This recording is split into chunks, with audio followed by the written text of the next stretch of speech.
As I suspected, 32 flavors. Try the sauce. I'm soaked in it.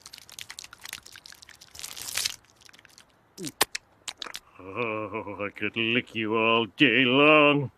No, I don't hate Balboa, but I pity the fool, and I will destroy any man who tries to take what I got. What?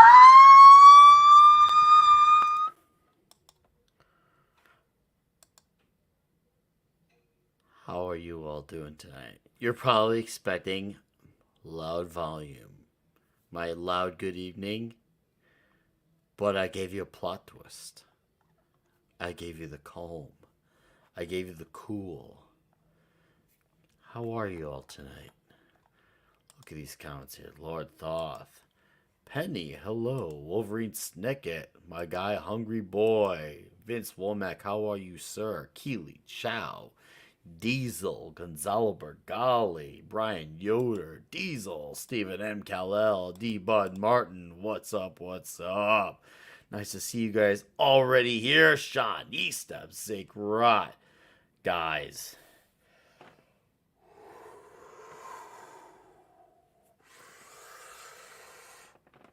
It is the 75th episode of the Comic Shop Talk.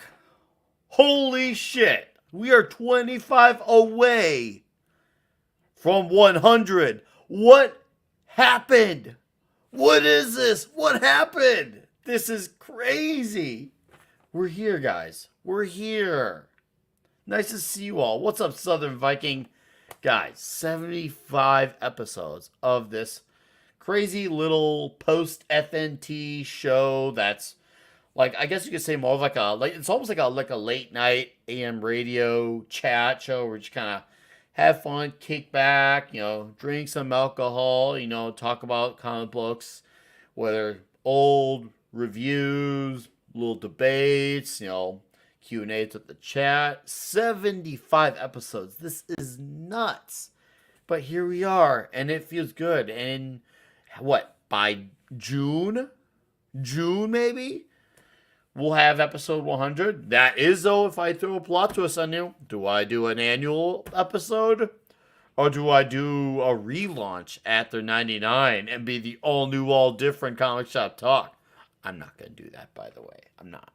Not going to do that. We're going to let the numbers growing and growing and growing. And it's going to be huge. Trust me. We ain't doing no relaunch here. We're not going to have a big summer line-wide event equivalent. Yes, I'm using comic shop analogy. We're not doing any of that crap. We're just going to keep growing that number, baby. It's going to be great. It's going to be amazing. But seriously, guys, you're here early and you are ready for the show. This is what I like to see. Yeah, the new 32. Vince, that's hilarious, the new 32. See, when you have what Clobby likes to coin the screw 52, the new 32 would be far better, but we're going to keep that number at tradition, and we're going to keep it going at the traditional number, because I don't got time for that shit. Even if I want to make time, fuck that shit. We don't need that crap in our lives. But seriously, guys, 75 episodes. I just want to get out of the way while we got people still coming in. Thank you guys for 75 episodes. I am insanely grateful that we've got to this point. I want to get to 200. I want to get to 500. Clobby's got like 1,100 and like 80 something episodes of something right now, and it's just like that. Those are goals, man. You want to strive for numbers like that. You want to be at the top like that, like the cream of the crop, as they say. I want to be the cream. Ooh, yeah. That's what I want. I want to be the cream. All right. Let's acknowledge a few more faces here. How you doing, Phantom Outsider? Steve Mitchum. Hail, sir. What's up, what's up, what's up? Dylan Randolph. How are you doing? Thank you for being here. Zach Rot. I'm sorry if I butchered your name. I apologize. Shawnee Step, how are you as well? All right, let's bring in our panelists. Clobbering Times. What's up, buddy? Thanks for having me here, bro. Hello, chat. What's up, my friends? Good Happy to have you, sir. Happy to have you. Good to see you on this Friday night. How's your day been? It's been a day. I'm glad it's a night now. because the day was Me not. too. Yeah, it was a rough one, but that's the way it goes sometimes. Not as bad as last week, at least. Mhm, But mhm.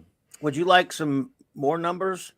Would you like some to know how the number 30, for example, is connected to your number 75? Ooh. 30 years ago today, Superman Volume 1, number 75 came out. It was the death of Superman. It was the big media blitz Uh-huh. in comic shops and around the world. And again, not a good event for me because I couldn't stand it, all that stuff. However, Mhm, its significance to the comic history is mhm, undeniable. And that was the big death of Superman. Like I said, that was number 75, mhm. and that was 30 years ago. Wow. Crazy. 30 freaking years ago. Wow. That's Yeah. dude, wow. The time. How? Yeah, it was a How? big media blitz going on.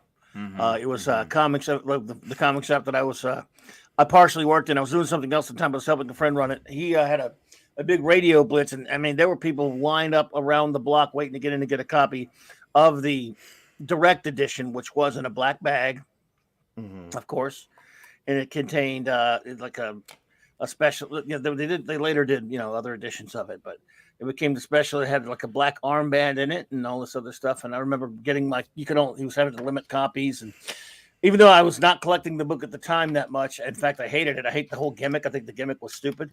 Yeah. I don't like it, but I don't like that era of Superman. I bought it, and then I stood in front of a bunch of crowd, and I just opened mine up. And wait, you're opening it? You're not supposed to open that. It's in a bag. And I ripped the bag open. I kept the armband. I kept that black armband Did you for as long as really? hung it from my rearview mirror in front of my every vehicle I drove until it wore out, but until it bleached out. Wow. But I tore the comic into shreds in front of everybody. They're like, "Oh my god!" Ooh. Anyway. Who is this guy who does it? Who just shreds it like it's so bit too clubby? That is a story. It's weird, but man, you talk about that was huge. Those were big. That was a big event. I mean, whether it was phony, but it was a big event. Mm-hmm. No, you're right. I mean, it's one of those things where there are some pluses to it, but obviously there are some cons to it that should be absolutely acknowledged, and I would be in the position of agreeing that the cons outweighed the pros. It's kind of almost like the Watchmen effect. Like the greatness of the Watchmen story produced a whole lot of cons that even Yes, guys sir. like Dave Gibbons was not a fan. So it's just You're right. happens. You know, you intend to just kind of do something, and then you think, okay, let's go do this. But then it backfires. You know what? That is definitely something that we should definitely consider talking about. So let's bring in Mr. Ironcaster here. How are you, sir? Ironcaster. I'm ready for the holidays. How's everyone doing? Oh, right. But that shirt, man, that's a premature. I don't know, man. Well, it's, I guess. We'll allow Like, it. come on, Skellington. we're right between those two big holidays. It's Yeah. perfect. If I'm gonna wear any like ugly sweater for like the week of Thanksgiving, Mm-hmm. it's got to be some night before Christmas. Agreed. Now, hey, I mean, dude, since when it's called November 1st hit over here, like, still, she already got going on Thanksgiving stuff, and then she went nuts on the Christmas stuff, and a lot of our places already drenched in it, and we're less than a week away from Thanksgiving. We got a tree up, and back of this camera that everyone sees me on is the tree. Actually, it's the Nick, tree. We're you putting gotta up our get me- ornaments tomorrow. In your study, in your office. You know, speaking of the tree, you gotta get me you gotta get me your you gotta get me your address. I might have one more for your tree for you. Okay, hey, we'll definitely know. I will make sure. I apologize. You're not the only one who I've trailed behind on with messages and stuff, so I will get back to you. Trust me. We will talk about this, and I'll send you the goods. All right, it'll be great. But no, we're gonna do this, and it's gonna be fantastic because I want to know what you got. So, all right, bet I could before probably track down a copy of the Death of Superman to throw in the pack as well. It's not like they're not plentiful still to this day. All right, we got a few more faces here. Critzible, the Rainbow Knight, how are you? Hey. Boosh McFadden, hello. Pop Culture Republic. Yeah, this is a Hey. good segue that Cloudy brought up. We'll definitely we'll talk about this a little bit as long as a interesting celebrity who's got something coming up. We'll talk about that, and we'll just have open geek chat. And anyone who's got questions in the chat too, we're just gonna have a general show, but we'll also definitely entertain some ideas too that we can do for December, like whether Sure. it's Christmassy stuff or another yeah. review. So we'll chat. We're gonna do this as we go along, and you get to basically just participate with us. Shawnee Steps, I remember when Tom seeing Tara's Kevin Smith poster in 2 and F and T. I remember that. And how you doing, 0 Hour Discussions, Mr. JM Cruz? Nice to see you here, sir. Thank you for being here. And then there was this other guy here. Hey. Howdy ho! Howdy how. Oh, What's man. up, everyone? Pablo, how are you, What's sir? up, Tom? Whew, I have been actually relaxing a bit, playing a video game. Finding out that frustration can take a lot of shapes. So, oof, The more. oh, yeah. Andy. Midnight Edge in the morning, I actually had the opportunity to talk about that movie, and let's just say that there's a lot more issues that you will think. Is one of the Pablo, didn't I most warn you about going to see that freaking movie? Everyone's my witness. I tried, man. dude. The Disney movies on the 70s and the Disney shorts for the government on the 40s. That's the level of racism that you have on that movie, but it's fully racist. intentional. Yeah, Ryan Coogler's a virulent racist. I'm serious. He really is. No, I wouldn't put it past them. No, I didn't see it. I have no intention to see it. But I definitely think, once again, guys, we'll do this as going. But no, we can make it. We got a few normies here in the chat. Maybe we could definitely talk about, especially from Clubby's perspective, There's some one actual name more the Samaritan. yeah. But there's Pablo, one go ahead. Deal. I Go did for it. I did a special on him the other night. I saw. I forgot to say Midnight Edge, and I think it's really, really interesting. There's a part where Namor is talking on how he hates the language of the conquistadores, Spanish that destroyed their people and everything. And they segue to a montage of his beard and everything, and he's sung on Spanish. They have the phrase, I hate the language of the conquistadores, and they cut to a song in Spanish, all romantical. That movie doesn't know what the hell they are doing. Yeah, it's like, I No. hate Spanish. Because they Wow. killed our people, they go to a song in Spanish, fully inspirational. And I'm like, bitch, is this real? It's like this movie's made by a child. It really was. Yeah. They were It's jolly so children. fun. Oh, The more I've That thought is about this, fun. the dumber it gets. Where, like you said, he hates the language of the conquistadors, and he's gonna use the name they gave him rather than the name his Yes. own mother gave him. It's like, well, what if they decided to call him El Burro Puta is his name. The Donkey Whore? Well, It means the one who who's pleasured by donkeys. Wow. So Soymore is pleasured by donkeys. Soymore, yep. That's my Not more. name for him. I call him Not More. Not more. I like we all have a name. You got not more. I got Just like- Soymore. Yes. Like I Not have- Atlantis. yeah. He lives in Not Atlantis. I have a name, but only works, I think, in Spanish because I don't know if in English Mexicans ever say naco. It's a person of a low class with basically no way to handle themselves. Yeah, so I call him Don Nacor. And he's done because of the way that he speaks. He's exactly like Don Ramon, and even Gary from Nerdrotic kinda got into that reference because he shared an image of the poster of Namor, changed the face with that character from El Chavo del Ocho, Don Ramon. So it's not even be missed on the United States the amount of stupid shit that there is. I'm amazed. These guys in the comments guys are having fun with this. Guys, thank you for having fun with this. That's what we should be doing. You have fun.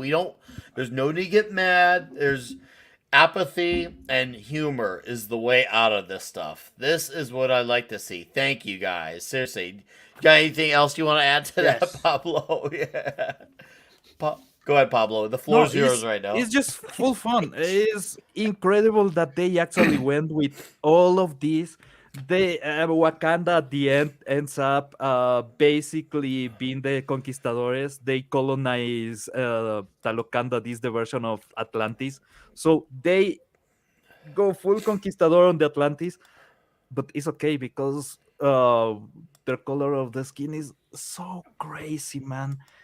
At one point, I think this is the movie where they just don't give a shit anymore and they just let go. Everything is like, what's the worst that we can do? Okay, multiply it by 10. Go. Yeah. And this movie exists. Oh, it's so bad, man. So you bunch of colonizers. You're just a bunch of colonizers. All of you. That's the new racist. That's the new acceptable racial slur. Look, some of us whiteys preferred like honky and stuff like that. Yeah, but I guess we're gonna replace it with colonizer. Yeah, colonizer. Ryan Coogler wants to replace it with that. Oh man, that's too good. Holy crap! Well said. Yes. No. Hey, Steven, once again. It has to. Seriously, once again, there's a reason why apathy is far more important as to how we handle it, because the anger is the thing that's thrived on as far as being talked about it. They love the emotion. Right. Apathy and laughing at it and not feeling anything of it. That's exactly right. That is where it actually is far more effective than just being angry about it. I was at one point. I'll admit it. I was guilty of it at one point, but now I'm at that stage where I'm just like, dude, just do your worst, please. I want a Mad Mardigan level like orgy with like 10 different Hulks. Like just make it happen, guys. Please make it happen. I'm begging you. Like I want you to go on. Don't half-ass it. Go all the way with it. Give me all the way in deep. I want full boinking. I want Ant-Man freaking exploding in Thanos' butt while Thanos pops out of Kang's butt. Like I want them to be like a human centipede together. Like don't freaking back down now. You've gone this far. Now you need to go all the way in. No pun intended. I think they are. I think what is next is just full on parody. And I cannot wait to see what they are coming with, because this movie is basically a parody. This movie is made as a parody of superhero movies at the level that there's less heroes in this movie than in the Suicide Squad. And I mean, this has no superheroes at all in this movie. Yeah, there's no superhero in this movie. None. Yeah. Shuri wants to commit genocide. Namor wants to commit genocide. All the and murder. He wants to murder a child. Yeah. So there's no heroes whatsoever. But in the Suicide Squad, you had some heroes, if you are honest. To a point. At least they were seeking a goal that would ultimately be beneficial. Yeah, they were fighting to save, humanity. Even though they were a bunch of in other words, the goal was to stop a global threat. Where in this one it was just we got two powers that were cut off from the world. That one wanted the other one to help him conquer the rest of the world. The other one didn't feel like doing it, and they had a little temper tantrum against each other. That's your damn lousy plot in this movie. Yep. And Namor. My buddy Steve says you're supposed to say Namor, which is fine. I've always noticed people just say Namor, just the way it is, but it's better than Namor, but whatever you want to say. This is a character who has been he's been certainly an adversary and an anti-hero, but one thing he's never been was ignoble. He always has his nobility about him, and he would not. For example, look, Riri Williams is annoying, granted, but he would not take a 19-year-old girl and execute her for no reason, which is what his whole plot is based upon. It's just like No. he's gonna kill her for no reason, which was all stupid anyway. Yeah, normally his shows of power in the comics are shows of power. He goes all out. He shows that he really means violence, but it's not In battle, nonsensical he violence. wouldn't kill an Yeah, innocent. exactly. Is I can defeat you. You come to me, I will go to you. We will fight it out, and I will show Right. you why I am superior. That is different. And yeah, a lot of his views on the comics are based on some things that you could point to eco-terrorism. Probably Tanaka Huerta's point of view, not actual No, Namor. on the comics, Namor, because well, basically he is protecting the seas. He's protecting the survival of his whole species. Yeah. So he's way more profound than just he wants to kill people. No, he actually really cares about the cause that is keeping his people alive, and he is willing to go to war. But it's not just I want to kill everybody, is I will show them I can. So is way different. Even the way that he handles the reactions and everything is this version is not so confrontational, so direct, and so absolutist as you will have on the comics. In the comics, he is, uh, "You're my enemy. I will completely obliterate you right now."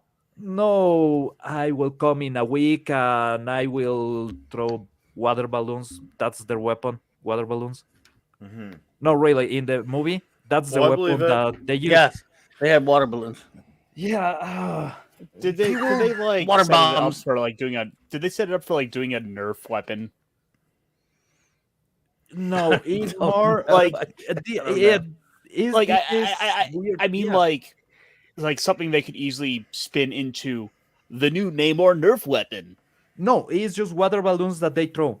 And they explode, and the buildings explode, and people explode because water pours out of them. Is really Wait, so stupid. it's- And yeah, they talk. By the way, they talk about another piece of the comet that brought vibranium to Earth that fell into this version of Atlantis into Talocan, but they don't talk about the Antarctic vibranium. So there's no anti-vibranium or anything from the comics here.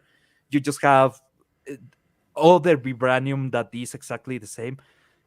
One of the things in the Marvel comics is that the different versions of vibranium are different properties. It, for example, destroys vibranium, or is unstable, or needs to be mixed into a modified alliation that ends up being basically adamantium.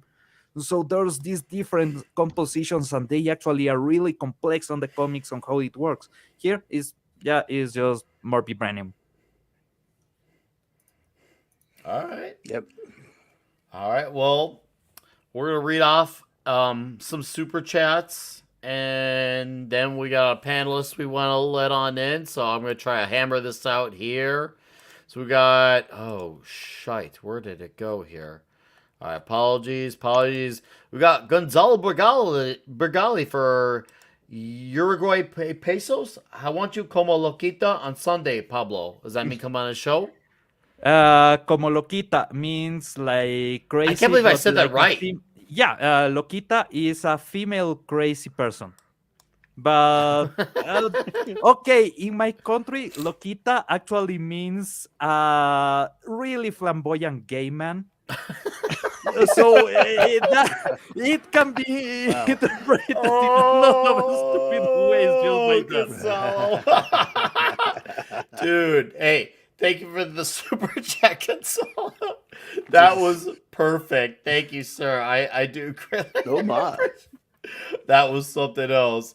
All right, here. Then we got my guy here, Christian Delore, for a Canadian $20. Says huge. So we got 23 here in the chat, so we might as well huge. Let's get those huge in the chat.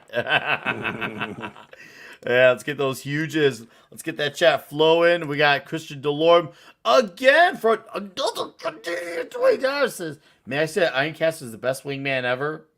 Just saying. Duh. Bro, of course. Thank you, Christian. Again. Yeah, I'm here to make you look good by comparison. I'm the one making the mistakes. Now, excuse me while I drink my Everclear. Ooh, it's gonna be one of those nights. Hey, Christian Lobergan! Sergeant Rock and the Haunted Tank is the best comic from the 80s in my youth. Ooh, all right. No, they're cool stuff. I love Haunted Tank. And then No way they do that today. Sorry, go ahead. And then Christian with a reference here says, I love you, man. He's watching Wayne's World. I hope he's been watching Wayne's World and the movie I told him to watch with Paul Rudd and Jason Segel. Because that movie is damn good. Like, really damn good. Yeah. Love that movie. That was one of the last great comedies we had. Christian, you were a generous SOB. But, dude, thank you for all those super chats. That was a super chatosaurus, man. Holy crap. All right. Let's see here. Hey, We got Father a few Miller. Father Miller, how are you, sir? Hey, Awesome Lisa. one.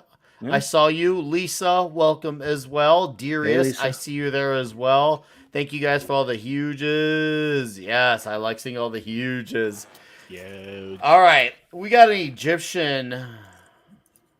Well, we'll let him introduce himself. Hey! Hi, everybody. Avon lives. Long live the Legion, sir. Avon lives, long live the Legion. How's my volume tonight? Is it under control? It's a little loud, but not like loud where it's like, Scratchy. oh yeah, it feels like it's like slightly above volume, but we can still hear your words enunciated. Yeah, or like you are really near of the microphone. Yeah. How's- It's how's kind of that? kind of clipping at the top. Yeah. Is that any better? A little bit. I'm Hold still on, loud? Hold on, let me try something. Not Let me loud. try Is- The something. volume's yeah. fine. Yeah, it's not loudness. It's more like you are really near of the microphone. I am, because it's a new headset. I'm There you actually go. not really having I'm not a big fan of this new headset I've got. Now you're not bad, though. There you go. Yeah, Is that now you're better? getting better? Yeah, it's getting better. It's getting Oh, better. okay. It was getting better, yeah. As they said, the world is not enough. It's getting better. It's getting better. At that closing scene in the movie, you remember that scene where he was doing the sweet love with the lady, and he was like chipped, and they saw like his body heat was rising, and they saw and that was obviously Banyo, obviously feeling the moment of passion with the lady. Oh, And like, yeah. it's getting redder. It's getting redder. It's such No, a but funny scene. for the pronunciation, I think about other scene of Monty Python and the Holy Grail. She turned me into a newt. I got better. Newt. I'm just going mute. Go All better. right. Go better. Love it. Christian Dorm, you crazy man, again with another 5 Canadian. So let's hear about Sergeant Rock and Haunted Tank. Well, I will let these guys do that real quick. But before What do you wanna know? Go ahead. before whether you got questions, you just want to hear one of us talk about it. We got almost 30 of us here in the chat, so we have to stick with Friday night tradition because we're almost a half hour in, and we have a nice, well-rounded crowd. If you got them, of course you know what to do at this point. If you're Yes. straight edge, if you just got water, if you got a joint, whatever, you can join us. Always. Thank you for being here to Yay. 75 episodes and to hundreds and thousands of more. Yes, of sir. more. More. Everybody, More. stay huge. Bottoms up, drink them. There you Cheers. go. Salud. Cheers. Oh, Sergeant, Nick Sergeant, go ahead. Sergeant Frank Rock. Coincidentally, I'll be doing one of my clubbing reviews with a comic book that happens to have Sergeant Rock in it this Monday night. Not trying to plug, just don't. Just No, dude. Klobby, Um, in this channel, you could do, but- you can, don't ever. Come Well, on. I'm doing two shows Monday night. One of them is a special at 6 Central, where my buddy J-Man will join me. We were going to review Brave and the Bold number 124 from 1976. Batman teaming up with Sergeant Rock. One of the most insane, crazy comics you're ever going to see in your life. It's bonkers and it's fun. But yeah, Sergeant Rock, of course, one of the great war characters of them all. Really, Joe Kubert and Robert Kanigher pretty much created him, and he endured for many, many years. Haunted Tank's a little less well known. Basically, a tank that's haunted by the spirit of former Confederate General Jeb Stuart, and so they'll never do that again. Especially with the sign, that thing that insignia that's on the tank, if you know what I'm saying. Yeah. But it was a pretty interesting. Haunted Tank was a pretty interesting comic. I didn't read a lot of them, but I read a few back in the 70s, and so I don't know if they had them too much in the 80s, but in the 70s, you had GI Combat, which became a dollar book for a while, and they had a Haunted Tank, and Unknown Soldier had this title for a while there. You had even GI Robot, Creature Commandos, a lot of great, cool stuff from the DC War books. But Sergeant Rock was the king of the DC War comics. Was that enough, or did you want more? Yeah, I mean, I was listening, so I can always take more. But it seems like we got 30 in here, 30 in here. Thank you all, by the way, who are just, they seem all good with you going off, man. And that's what's the beauty of you. I want, Clubby, you can go on your tangents here. That's what I encourage. That's what I incentivize that stuff. And whoa, Father. Nice. Fun fact, I have about 100, dude. Woo! I love Sergeant Fury as well. I think he and Rock, Fury and Rock would have gotten along. You know what I'm saying? Wow, that is incredible. Wow. Okay, that was wow. Did not expect to hear that. That's awesome, dude. Yeah, Weird War comics. Love them, D-Bud. Go ahead. No, you're good. So, anyways. As far as my end is concerned, my brain blanked out. So who heard the Wesley Snipes news on the panel or in the chat? No, I don't know what's going on. So Wesley Snipes, and this is something I've said many, many, many times on this channel. Just because it's a big name, whether you like him or don't, doesn't mean it's always going to automatically translate into something good. So Wesley Snipes has a comic book coming out that he has written. Not joking either. I'm very serious about this. Wesley Snipes. Okay. And we're gonna show off a little bit because you know what? I'm gonna be very brutal about. I don't hate the art. Maybe I could just say it's probably not my thing. But story wise, I'm actually really intrigued by this. So this comes out January 2023. And you know what? I would like to support Snipes. I do. I've always obviously admired his talents, and he seems to be a guy that, is trying to get himself back on track, and I would like to help a man in the redemption light. So let's look at this book. It's called The Exiled. What's up, Pablo? Just tell me it's about vampires. It's I fucking wish it was. God damn it. Oh, Pablo. No, right here, this is The Exiled here. Wesley Snipes presents his original series, The Exiled, a genre-bending sci-fi noir described as Seven meets Blade Runner. The Exiles... Borean Bleak meets really, really depressing and bleak. It's gonna be a bunch of gray pages or dark pages, nothing more. Well, look at the pages. It looked a little bit more on the, I guess you could say, on the cyberpunky type of level. Now, as far as dark stuff, I do like Blade Runner a lot, and I do like Seven, so I feel like those types of things are exceptional works. I feel like it's like, okay, those are the type of, I guess, more serious form of storytelling I could get behind that. I guess you could say just capture my interest. So, but yeah, let's look. Let's read a little bit more of this. It says, The Exile follows hard-boiled detective Niles Washington as he pursues a serial killer who's using mysterious ancient tools to rip the spines from his victims. Holy brutal. When forces outside and within the police department attempt to discredit him for his theories, wow, sounds relevant, Roach's instincts keep pushing him forward. With enemies on all sides, Roach wades deeper into the conspiracy and uncovers a secret 5,000 years in the making. Wesley Snipes, I feel like you're trying to tell me something. And I mean in a good way, of course. I mean, bro. Okay, but... Something 5,000 years old. Something like 5, a vampire? So, okay, like I said, so it's... Come on! Come on! So this is what's going on here as far as the pictures are going. Like I said, I'm a little iffy on it as far as that goes, but I like the idea of the story. It hasn't been really defined whether it's an ongoing or mini, but from what I hear and think, I think this is probably gonna end up being a mini.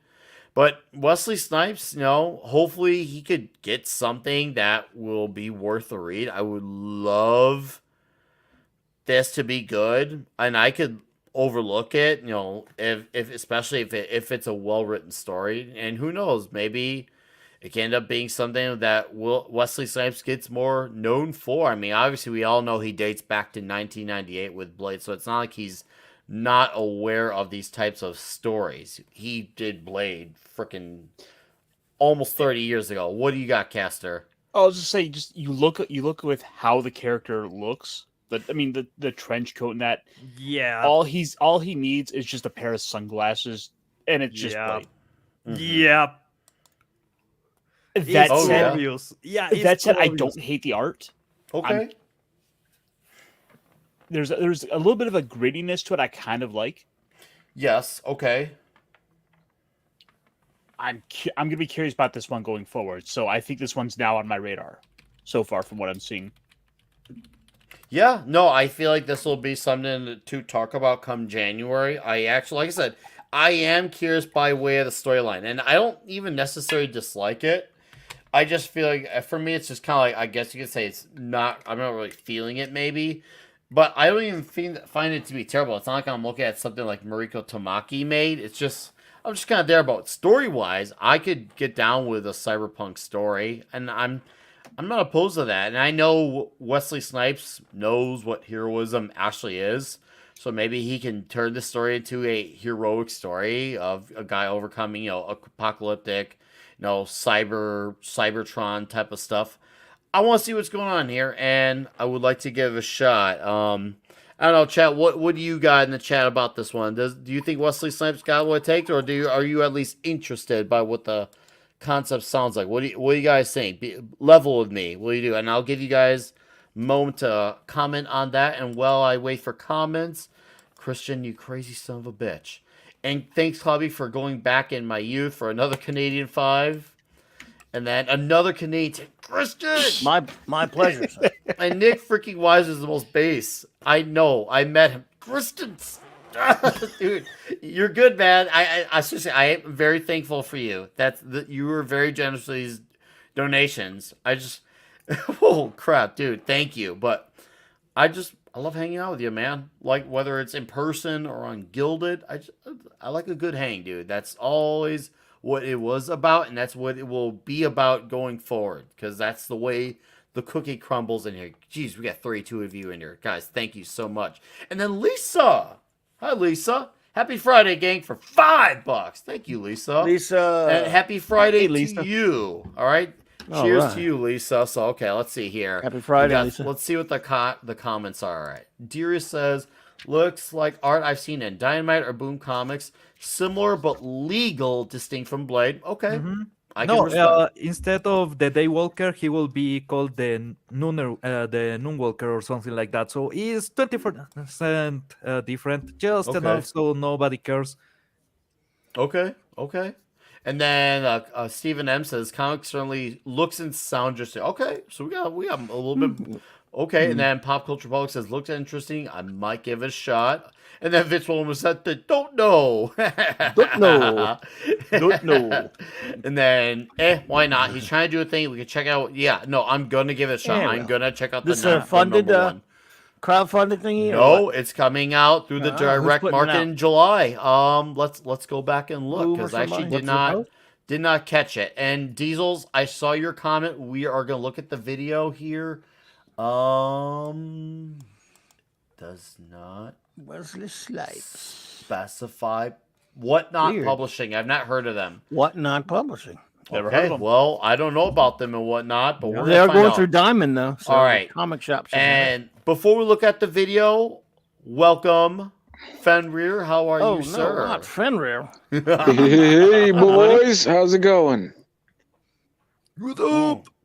Hey man. Ah, What's up, dude? Dog, We'll see. dude, so long, man. Glad to see you again, brother. How's life going for you, my Canadian friend? Same old, bro. How are you doing? Ah, the same stuff. Getting out of trouble, trying to save lives, making sure the cops don't find the drugs under my garden. You know. You just told them where they are. Getting man. into They're trouble, watching, man. getting out of trouble. Yeah, I get it. They're watching, Yeah, dude. yeah, you know? exactly. We are watching. Oh, I know. oh, That's why I've been around whoa, for so long. Father. Okay, Comic Father Castro, Book. Rick thank you Miller. for catching this. By the way, Want to make sure that we got it up here. Yeah, no, thank you. My Sergeant Fury collection. Holy Excellent. macaroni! Woo! Nice stuff. Love it. Wow. I applaud you, Father. That is Oh, yeah. woo! That's a see, he knows what a long box is. See? He knows what that is. He Well, got I mean, to be that- technical, this is only a short box, but That's a short box. No, but you Yeah. get the point of Yeah. what I'm trying to convey. Yeah. That is a he's- short box. he's I no switched stranger over to Yeah. short to boxes years ago. he's no stranger to browsing through a long box or 2 or 20 to Oh, fill yeah. out a collection. Yeah, but Yeah, I never my doubt father a is holy showing man. ostentation. Yeah. Oh man. You know what was I got? glad when they came Can out you with guys the hear short me? boxes. Yeah. Yeah, Yeah. I'm hearing you, buddy. Go ahead. Yeah. So yeah, I had an auction that happened the other day, and Mhm. you're bringing up Sergeant Fury and his Howling Commandos, and so I got a stack of Sergeant Fury and his Howling Commando issues from the '60s. We're talking. I'm looking at them right now. Issue. Let's see. 16, 20, 23, 24, 28, 31, and 34. I also have 1 to 12 already, and but I'm missing a bunch of issues, and I just happened to get these. So I got these, and I'm thinking they're probably, you know, fine level of quality. So we're talking like in the 6s, maybe the 7s in quality for like $20 for 8 comics. And let me tell you, the covers on these, the color, they're 12-cent issues, right? It's 12-cent comic books, right, guys? And I'm looking at these, and I can't wait to rip them open and start reading them. Just got them on Thursday. Nice. And it's funny because you see the former German political party kind of peeps that are on every single cover, and it's just it's so awesome, guys. It's so awesome. Sergeant Fury and his Howling Commandos. Love them. Wow. Yeah. I'm excited to rip those open and start reading them because I have a handful already, and they're just so much fun, man. The 60s comic books are just so much fun. Yes.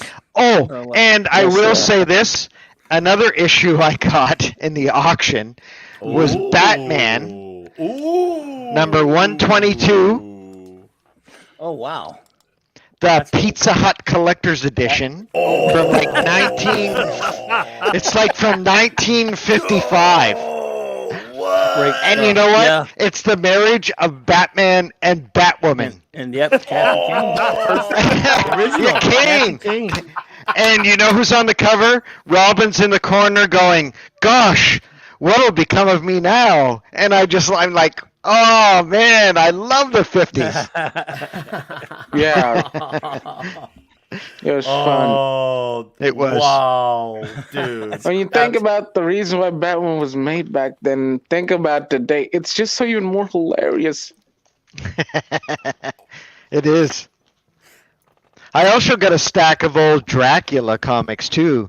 Tomb of Dracula, Lord of Vampires. I started reading that recently. Actually, I went beyond the number 1. I read issue 2 and 3, and I'm just like, bro, this is a fantastic series. It really, like, even though we're past Halloween, I can read was a it great and book. still set myself into that place that the book takes me within that atmosphere where I feel like all of a sudden everything is so much more quieter, but the sounds that come up are that much louder, as you know what happens when you're pretty much watching a scary movie. That's scary movie trope 101.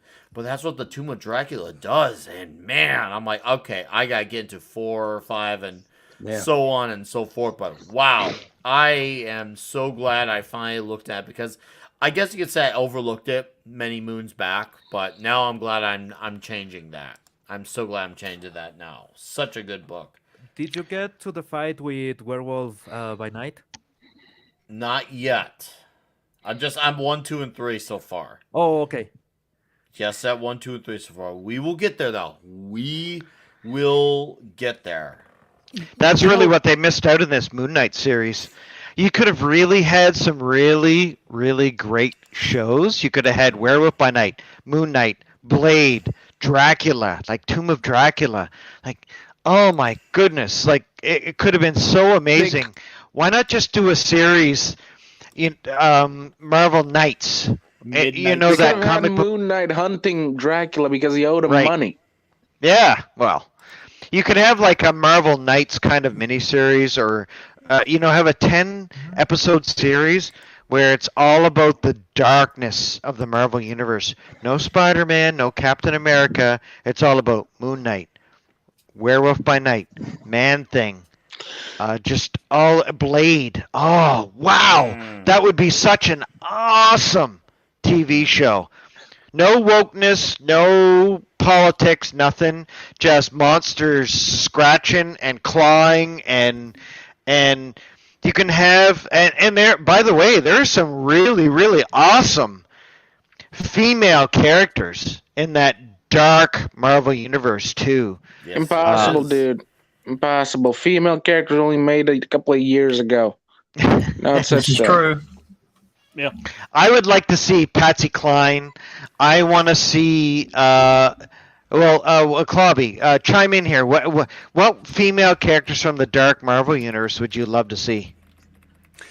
Oh man, well, Satana.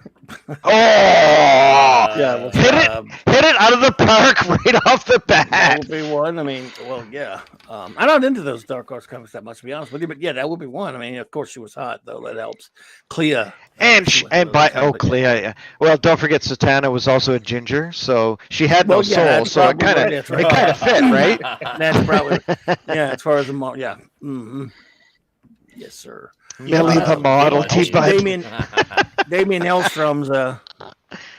Damon Hellstrom. Oh yeah, Millie the model. She's the scary one. Wow. You know what's a shame on the current thing that they have. They already wasted Wanda Maximoff. They already wasted Scarlet Witch. And if she was the way to get into the magic, more darker stuff, because that's supposed to be where they present demons, and that's why they have Werewolf by Night now and everything. Why didn't they keep her as an evil entity? She was perfect for that. If you remember the first movie where she appears on Age of Ultron, she's actually messing in the heads and everything and giving nightmares. Yep. That's the kind of demon stuff. Oh, yeah. You don't remember normally that, right? But that's her power set at the beginning. She is actually something more like an enchantress. He's fast and she's weird. Yeah. So it's really entertaining. And if you were going in that route, you can have her casting nightmares and have some really creepy stuff there. That's a female character that I wanted in a dark Marvel universe that we will not get. But that's an evil, manipulative being that can control reality in your mind. Yeah, that's something very difficult to kill. So it would be fun to see someone try. And there's fun stuff that you can do. For example, since she can manipulate reality, she's not sure when she sees the werewolf if she casted the creature of it's real. So she's actually messed in the head like, did I create this monster, or is what him here? No, there's Dracula. Dracula is supposed to be a tale. What's happening? And actually making her doubt about reality and having things changing for that. So there's a lot of fun that they could have had.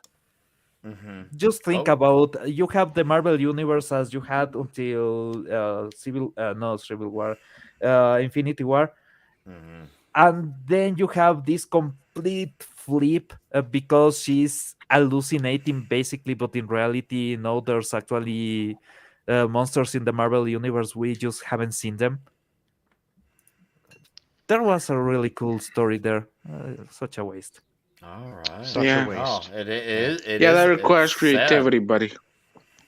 All right. I mean, there's so many obscure characters that they could have used from the dark stuff. Like you're talking like Dark Crawler or bloody the Dweller, like ones that we haven't heard of like at all that they could have used. That I mean, that's more of probably Doctor Strange Hulk villain, but I mean, they still had that ability to bring all those in, and they chose not to. Tatterdemalion. Welcome to the show, Mr. Grant Gregory. Oh, hello. How I are missed you, your cheers sir? earlier. Oh, dude, I'm just happy that you're here, that you can make it. I'm glad that you're part of the 75th issue. No annuals will be included and no reboots necessary. I like annuals, but maybe we'll say that like we'll tease people at 198. We'll see. But as for now, we're going to we're getting to 100 the traditional way. No all new, all different. Good. We're going all the way clobbering time style on this one. Legacy numbers. Before we get there, we have to do the big cliffhanger where one of us is seemingly killed. And then a new streamer picks up the mantle of the Nick Weiser. No. Sorry, Pablo. And I'll come back. I'll come back in time for issue 100 too. I'll come back in for time. But then we will discover that you were not you all the time. You were actually a clone, and the real you were being the Scarlet Nick Weiser or something like that. Most likely not that. In reality, he was secretly in space working with aliens to make sure that a rift in the universe was closed, while at the same time making sure that Paris was making the new form of super pizza. Oh, you guys are killing me. Thank you. All right, so I'm going to read out some introductions and some super chats. What's up, Philbo Baggins? Nice to see you here. Thank you. Hello to you, Dart Scipio. And Southern Viking, we were speaking on the Snipes comic earlier, the eggs. I said, I'll give it a shot. Vince Womack, art looks okay. Lisa, the art is rich with texture, sets a mood. And you know what? I do agree with you in that sense. It does set a mood. And then we got Christian Delorme, again with another Canadian, $10. Says, I see Ironcaster being a wingman and getting the hot chick. I'm into huge tits and fat ass. And another $2 from Canadian. And for Ironcaster, I'm Credence Gold 13 on, I'm assuming Gilded. Yep, I sent him a DM. Okay. And then another Canadian 10 says, just for the record, Ironcaster is the best. He really is, actually. He's far better than me. I mean, pretty much this whole panel is better than me. That's why I just have a great panel, and that's why this show does well. It's really the panel that makes this show work. I'm just a Joe Schmo. Just for the record, Ironcaster is the best. Wingman Sergeant Rock, the best comic. Love you, Nick. Love you, Christian. But just remember, this panel's better than me. Thank you, though. I almost feel like I need to say that's not a burner account of me just giving myself compliments. Well, I mean, it wouldn't be past you. It's not a burner account, but you're paying for them. Yeah. So episode 150 is when I had to give up the mantle of hosting the comic shop show. All right, D-Bud, you're on. You guys are hilarious. And welcome, Raymond G. Stanley Jr. We are happy, we are well, we are healthy, and we are absolutely smiling. I hope you're doing good on this Friday night, sir. Thank you for being here. I do greatly appreciate it. Cheers to you and a happy Friday night. So let's look at this video from Mr. Wesley Snipes here. All right, we got our volume here, and hopefully we should be able to hear this. You know, what I love about the comics is the fact that in the comic world, you can escape, you can fantasize, you can imagine yourself being something greater than you are now. And you all are very great. But this particular Can you story pause here is for a not second? Like, you know, you're gratuitous. Yeah. I'm gonna say this video opened the perfect way. He's talking about escapism, and that's the way you should really talk about it when it comes to comic books and storytelling in general. He gets it, but let's be honest, he's from that era of comic books that actually had that. You go after after that time and you start the 2000s, and it's like comics start to lose hope to 2012, and everything goes to shit after that. Yep. All right. Before we can go move on. Go ahead, Caster. Before we move on, I want to point out just how good that panel looks. Yeah. Yeah, I like the shadowiness of the rain. I'm I'm not the only I'm a one that sucker thinks for it. Blade while looking at this, right? No, he looks like Blade. He's totally he's not Blade. Maybe he's sharp iron or something like that. I mean, red, light grain, black guy walking Yeah, but under it. he's just different enough. You don't want to make comparisons that may get him in trouble. So he's wink, wink, not Blade. Wink, wink. Good point. Good point. I mean, Who's got a ultimately, chicken? it's Wesley Snipes. I don't know, but it's awesome. There's a chicken. We have a chicken on the show secretly. Too funny. But yeah, no, I do agree. Like, it is nice to see like Wesley Snipes come in right out the intro, talking about the way he's talking about the story. It really does feel like, okay, you know, he really sounds like he wants to at least give this a valiant shot. Like he at least wants to be coming from a place where I want to give this my best shot at trying to make a good comic book. I want to make this story, and his heart is at least in the right place. Whether he succeeds, obviously, is a whole other story for another day, aka 2 months from now. But I do like where he's coming from, so I do greatly appreciate Mr. Snipes for that. So let's carry on. Action and just a slasher, bang, kick, punch kind of story. This one, we wanted to have substance. We wanted to layer it with unpredictables, with things that you're not going to expect. I would say it's Seven meets Blade Runner. Story about a hardboiled detective pursuing a serial killer living in the shadow of his father. And in his pursuit, he uncovers some of the... Living in the pursuit of his father. You mean he's actually getting to avenge his dad? We get to finally defend dads? Okay. Wow, I'll take that. I think Father and son story. Wow. Well, right? I think you're reading a little bit too much into it. We don't necessarily know that he's going to be defending him. He could be correcting the mistakes of his past as well. We're just trying to figure out where his dad is, because let's be honest, not a lot of black kids today got that end. Okay, It's so you just- went right there. Fair enough. Yeah. Okay. Yeah. I was gonna say, I think Exactly, we need to start I a new did. hashtag. When I think you'll be on board with LT. Hashtag Save Fathers. I can go with that. Thoth is somewhere. He'll be back. He's He'll off be saving the back. fathers. Yes, he's Yep. off saving the fathers. All right, let's carry this clip on forward. secrets. So our character, Niles Roach, I think one of the beautiful things about this character is that he has the kind of instincts that drive him to find the truth. But That But I mean, that, sometimes- that cover, that first cover, you guys realize that, right? Yes. Oh yeah, this is full on like there's a callbacks. lot in there. No, I'm talking about that one on the left. You guys Blade can see it, Runner. right? Yeah, Blade Blade Runner. Yeah. Yeah. Yeah. Isn't that middle one like a John Woo? That's shit. I was trying to think of it. God damn it! Is it? Not John Woo. It's another guy that likes dubs as well. Shit, who is it? Fuck. Oh fuck. Jet Li. Yeah, I can see it. I just can't picture what it is. I know I've seen it. Mm-hmm. It's probably in the comments. It's probably in the comments. The cover even looks like a Blade Runner poster. Yeah, in the that's all I comic, saw. Butch McFadden Bruce says something. Ang Lee. Yeah. Ang Ang Lee. Lee, yep. There you go. Thank you, Yeah. Boosh. Thank you.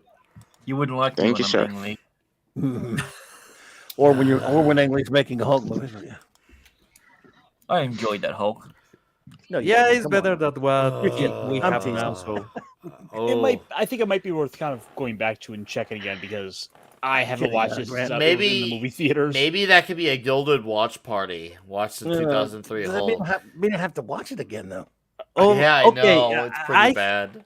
I have pleasure on some of those old terrible comic book movies.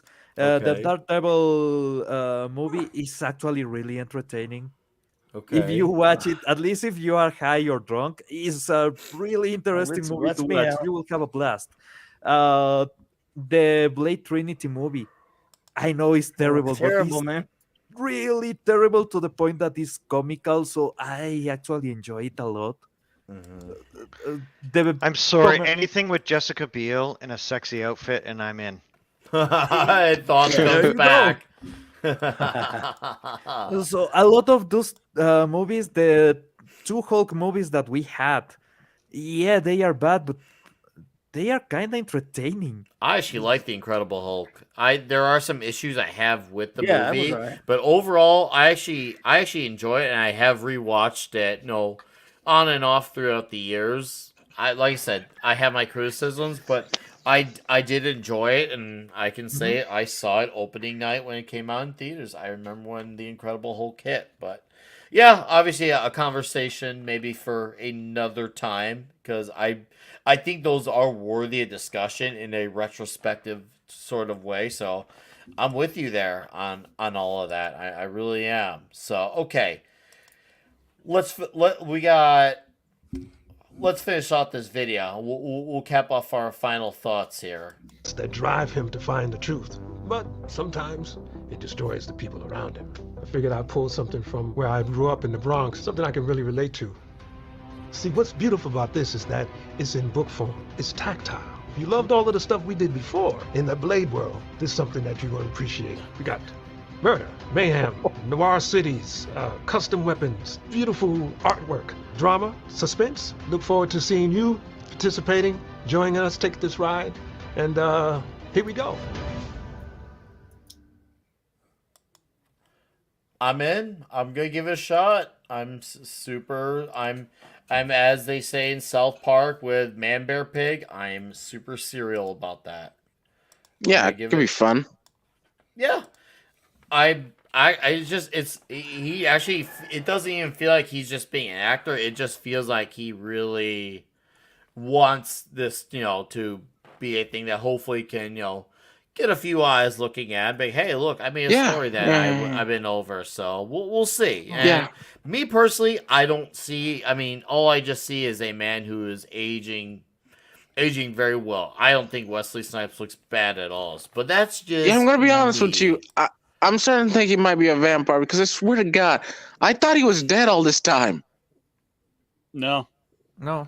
Oh. No, he The told fact the that- government that so he didn't have to pay taxes. The fact that I can literally see him and he still looks young as he did when I was a kid kind of makes me think he might actually have become a vampire somehow.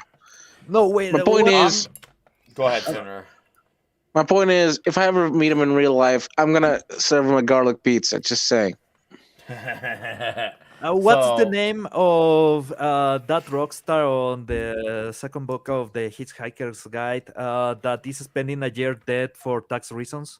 Zapfrak. Also, it is also is it coming out both ways? It's funded and the campaign is done. Okay. And this so just kind of pulling from the actual campaign itself. Like this somehow like completely missed my radar. I had no idea this was I didn't know it. I never even heard of this. Yeah, and yet it made all this money.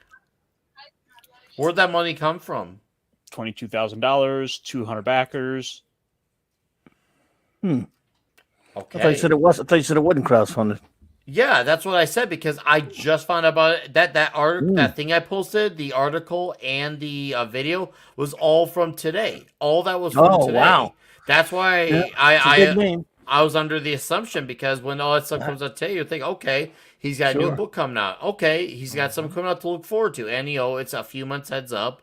Wow, not only do I stand majorly corrected, but it seems like all of us are surprised because it seems like no one knew about this. If you look at all the comments, even from when we started this, not one person in the comment was like, "Hey, this was actually already crowdfunded." It seems like this is news to all of us. So it's like, oh, okay, yeah.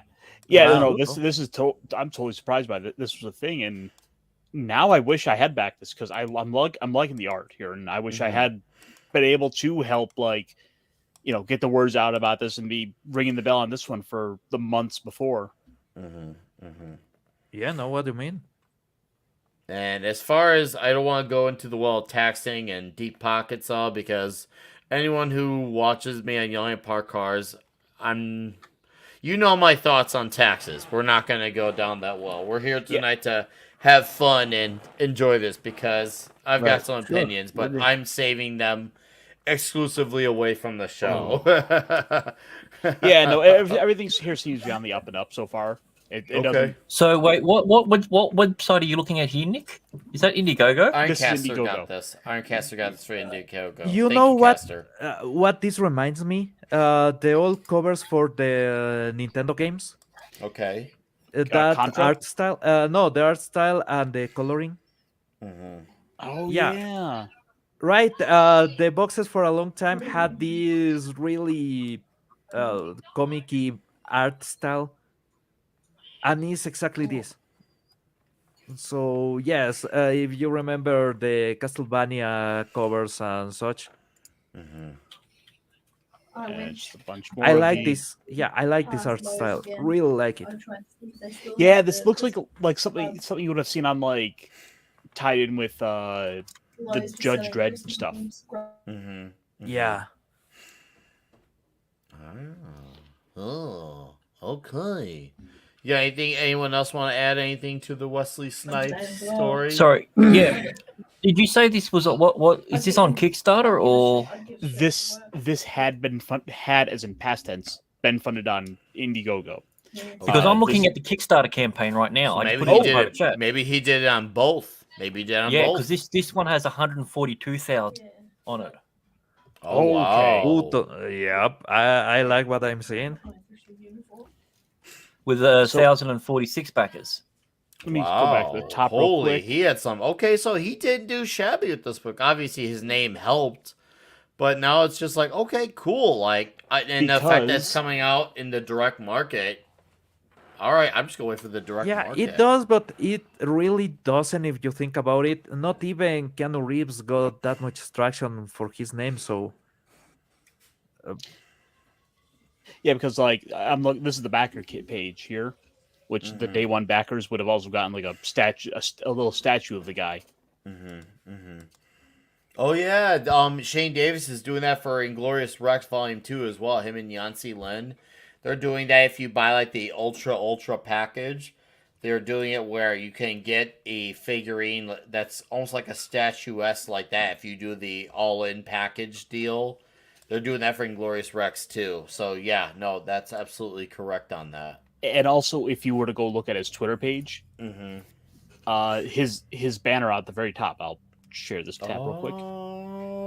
Dude, You see the statue. Dude. Oh, okay. Our guy Snipes here. He is definitely okay. So he's definitely been focusing on this for quite some time. Okay. That it looks like he's also got a couple of books out. Ooh. Like he's been going hard at the He's a at creative juices. grinder. No, that's good. I appreciate the grind. The hustle from Mr. Snipes is awesome. I'm happy to see he's just like, okay, well, these guys aren't gonna give me the mainstream attention of movies. I'm just gonna go out and create my own stuff. And clearly he's doing that left and right. Wesley Snipes. I like this. I like even like I said, even if these stories end up just being okay, just the fact he's not waiting on a phone call to turn his life around. He's going out there and doing it himself. That's freaking awesome. Respect to that man. Yeah, like this was all done by June this year. Like it was all finished, and it completely came off our radar. Like I'm surprised. All right, so we got a few of our super chats. We got some funny comments here. Papana, welcome to the show. Wink, wink, not Blade at all. And welcome, Brian McCann. How are you doing? Welcome, Massgrave, calling me a serial killer. Welcome, Peter Venkman Fansite. Yeah, His name's Christian not Blade, Dorm it's Saw. with another Canadian $2 says, "Hey, Ironcaster, if you were here in the '80s, wow." And then my guy Raymond Stanley says, "You enjoying his drink site, dude?" Hey, Raymond. There you go, buddy. There you go. That's tonight. That's what I'm doing. In other words, no, not at all. He's Good way a to straight go. edge guy. In other words, business as usual. Thanks to Stella for setting me up with a divine, delicious bottle of whiskey. So shout out to her, and then my guy, Mr. Grant. You crazy son of a bitch, Grant. Setting me up here with a super chat. What panel's favorite non-superhero comic book movie? Non-superhero comic book movie. Okay. You know what? Grant, why don't you go first on that? Okay, mine's a split between Road to Perdition and A History of Violence. Oh. Because I can't determine which ones I like more. Okay. I've watched both of them a number of times. I think it's some of Cronenberg's best work. Okay. As an actual straight director for History of Violence. But the acting in Road to Perdition is it's better. So yeah, those are my two. It's either one of those two. Okay, Pablo. Oof, I'm split between. I think Hellboy. Okay, first Hellboy. Okay, cool. Yeah, Bobby. because no. Go. Do you got more? Go ahead and say it. no, and then I'll transition over. the other one is really terrible, but I enjoy it. Is the League of Extraordinary Gentlemen? That is a terrible, stupid, shitty movie, but I like that movie. It's pretty cool. so fun. It's fun. I like that. Yeah, movie. exactly. It's pure fun. It's just entertainment. It doesn't make sense. It doesn't need to make sense. Everybody in that movie is acting. It was so bad that he actually went away after that. He yeah. did. He did. All right, yeah, well, it was fun. All right, Klobby, what's your favorite non-superhero comic book movie? It's tough, I guess, but I guess I have to just go on a technicality. He's not necessarily a superhero, but he is a pulp hero. Will that count, or is that going to strike against me? Because I'd say that counts. there In my are too opinion. many, 'cause I'd say the Rocketeer. He's a comic book character. He's not necessarily a superhero. But he is a comic book movie. Yeah, Dave Stevens, man. But he's not in the traditional superhero universe. That's probably some. If I had to think about it, there may be some other ones. I like Hellboy. You mentioned I like League of Extraordinary Gentlemen, but there aren't too many comic book movies that I can think of off the top of my head. Like if you rattled a bunch of them off that don't count as superhero movies, I might find one in there. But they're not really. There was the Phantom movie. Jumping to mind. Well, I love the. Wait a second. Did Doc Savage have a movie? Because I think he did, right? Way back in when, yeah, he did. 75. It's. I love Ron Ely in it, his casting, but George Powell, who is usually a good director, made a lot of mistakes in that film. And he's not, again, but you could say he is a pulp hero, so he doesn't count as a superhero per se.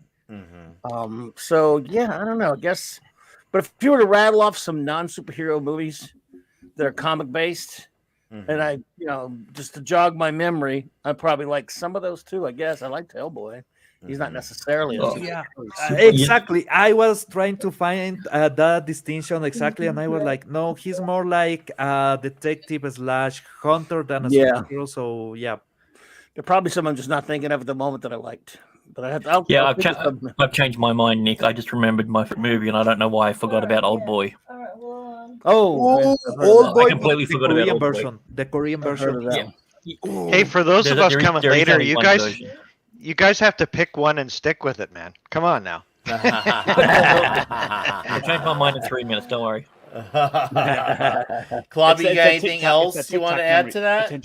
No, if someone hits on one that I hadn't thought of, I'll definitely. Okay. Chime in. I have a top 3. I will go there. All right. So for me, I don't count them as superheroes. I can understand why someone would make the argument, but for me, it's the first TMNT movie. Oh, there you go. That counts. Yeah. That to me counts because they were based off the Kevin Eastman and Peter Laird original Mirage comic book. Not superheroes. And then number 2, I would probably actually do The Phantom. I love The Phantom. And then 3, I really love I do like Sin City as well. For Sin City is the only one that exists in my eyes. Yeah. And then I probably would say no. Actually, hold on. The Crow and then Sin City. Oh, the you Crow, got then mine. Sin City. Yeah, those are all good ones. There you go. Yeah. All right, can I change my Sorry, mind? Sin City, but the Crow just kind of trumps it. And yes, I do like the Phantom slightly more than the Crow. And then trust me, I love the Crow. I love it. Love it. Love it. We did a Toxic Tuesday on it recently. So, all right, Fenrir, go ahead and go for it. Fenrir, you alive? Sanka? Okay, I kind of went. All right. Okay. Boomerang. Okay. Oh, okay. Okay, can you what was the question again, Tage? I was kind of off there for a second. Non-superhero comic book movies. Favorite one. Non-superhero. Okay. Comic book. Non-superhero, but comic book. In case of the Phantom, he counts even though he's a comic strip character, but it works. Oh, I thought about one that is really good. Let's have Fender I have have from his this shot, though. order.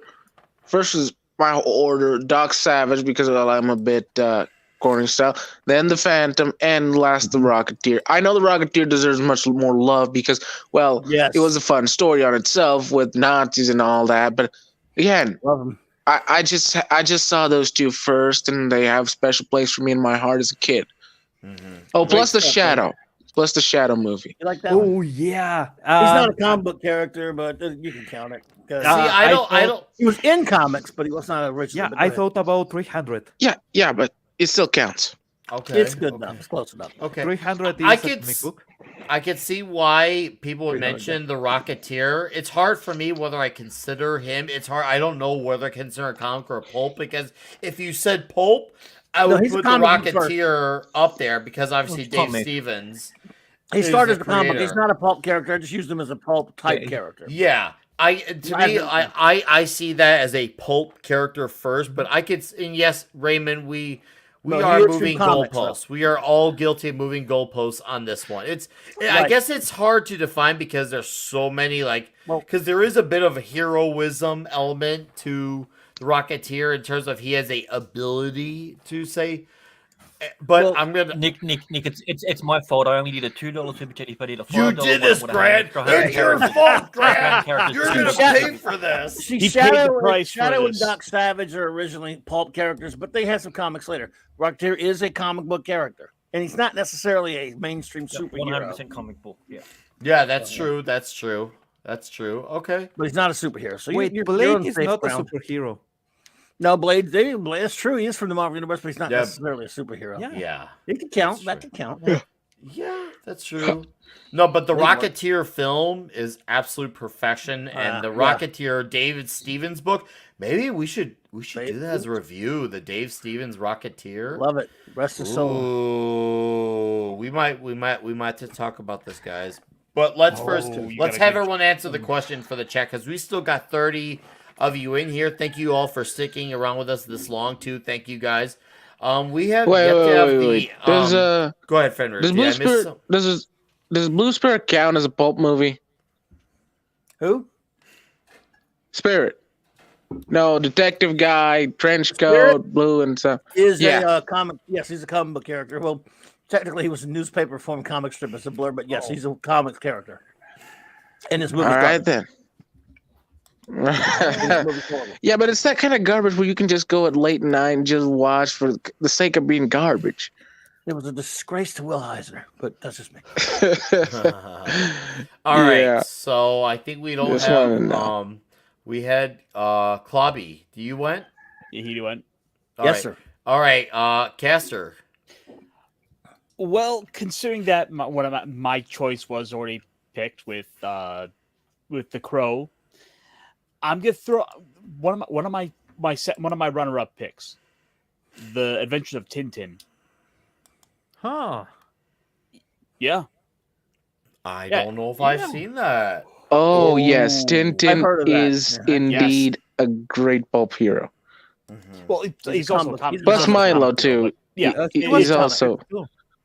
It's a whole. It was like the movie was like a 2012 thing. It was a whole world trekking CGI film. I actually enjoyed that one very much, honestly. Yeah, it was a good. It was a good adaptation on it. The characters look like the characters. Was kind of took, I believe, put together like two of the stories. Yeah. It was two. It was two different ones. Movie. Yes. Oh, I remember the now. Yeah, it was good. And I think it had Steve Moffat as the director. I can't remember. Did it? Directed that? Could be. I think so. It was great. It's been a decade since it was out, but it is absolutely one I would go to pick. It does mix two different stories of Tintin. Right, I just can't remember the name. One at a time. Go ahead, Caster. Oh, I was gonna say, I think it's also a one of those series that would be a good entry point into getting into some of the French comics with the bande dessinée. That and also Asterix, just which also has had some movie adaptations as well. So that's another example I could throw out. There was an old Olaf movie. Oh yeah, Yeah, cartoon animated Olaf movie. And I think there was a live action one. I'm not sure. I remember that there was a. Let me check. Oh, you guys. Oh no, Dragon The Bricks. chat is going nuts with these comments. Chat, seriously, this is awesome. Like, thank you guys. You guys are extremely participative in this. This is madly engaging. Darth, Darth Scipio has a point with Conan the Barbarian. Technically not a comic, but it was a Technically comic. not a comic. It's from a book, but yeah, the comics were big. If without the comic, the movie wouldn't have been made, so it should be allowed. Yeah, I was gonna say I would be in defense of Scipio's argument that I could see in Claudia. I see why you would say it wasn't, but for me, it's just like my Conan gateway was the comic. Right, that's what I'm saying. Without the comic, the movie wouldn't have been made. I'm just saying that technically he was based on a book first. All right, so what do Pulp Adventures first? Yeah. What do we got here? Oh, I just wanted to pull up Tintin, a visual reference for the movie. By the way, it was Steven Spielberg that directed it with Moffat doing the script. Yeah, Popeye counts. Or screenplay. Okay. So I lost net for a minute. Did just want to make sure? Did anyone say barbed wire? Is their No, favorite? But we're waiting for you to say it. Oh, you guys. But yeah, no, this is absolutely one I would give a strong recommendation to for, and what I would pick for the topic. Okay. It's a good choice. I'm curious. I'm very curious. You got me curious, Caster. We're at to talk about this bad boy. We are gonna have to. If James Bond was a news reporter, what would that be like? I grew up in the Asterix and Tintin comics books as a kid, especially considering they were all in French. So that's really how I learned French, was reading those comics, the French comic books. So they're French characters, Asterix and Obelix and Tintin.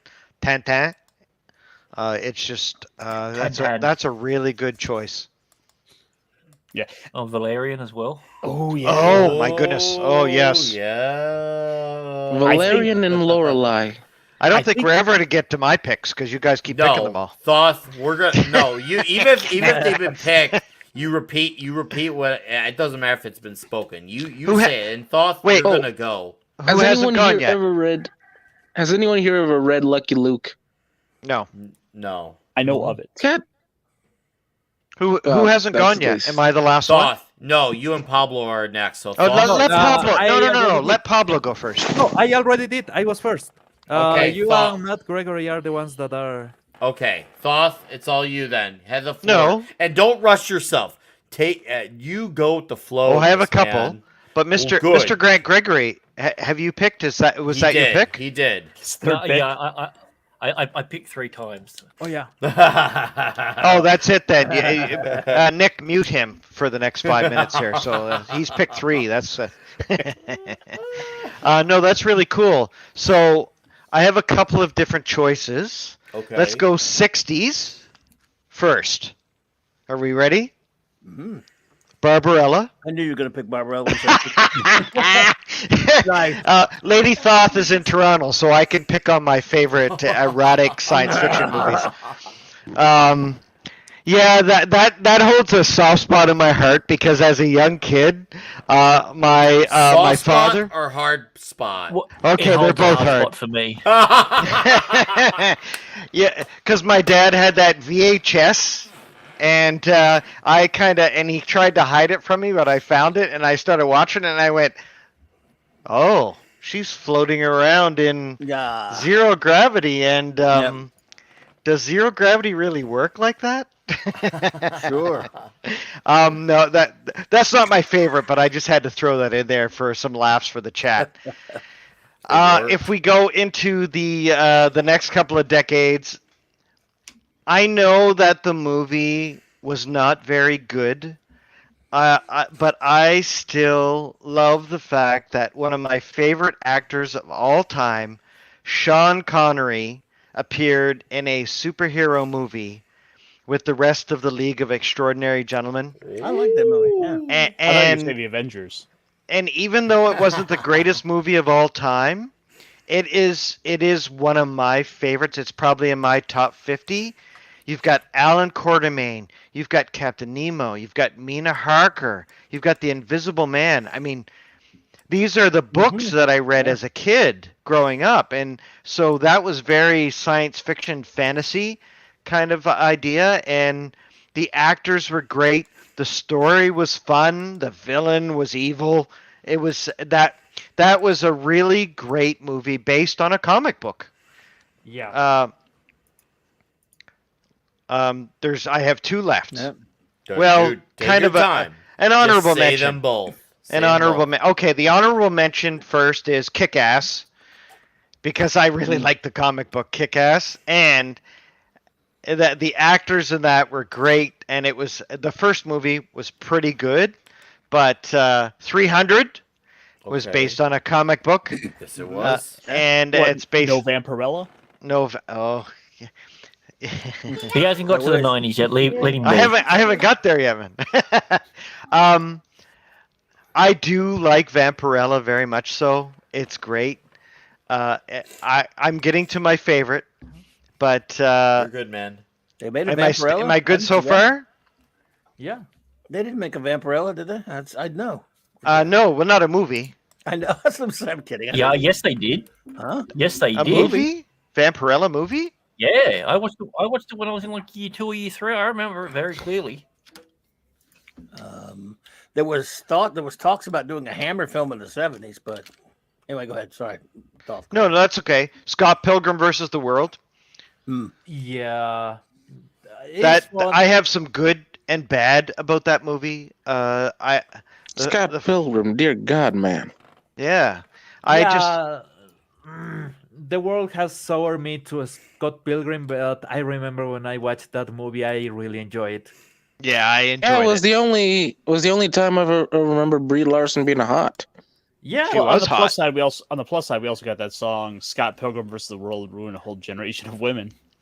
Yeah. Yep. Yeah, and probably boys too. There is a song in that movie that is still in my soundtrack for my running soundtrack when I go out running. So, second last, Men in Black.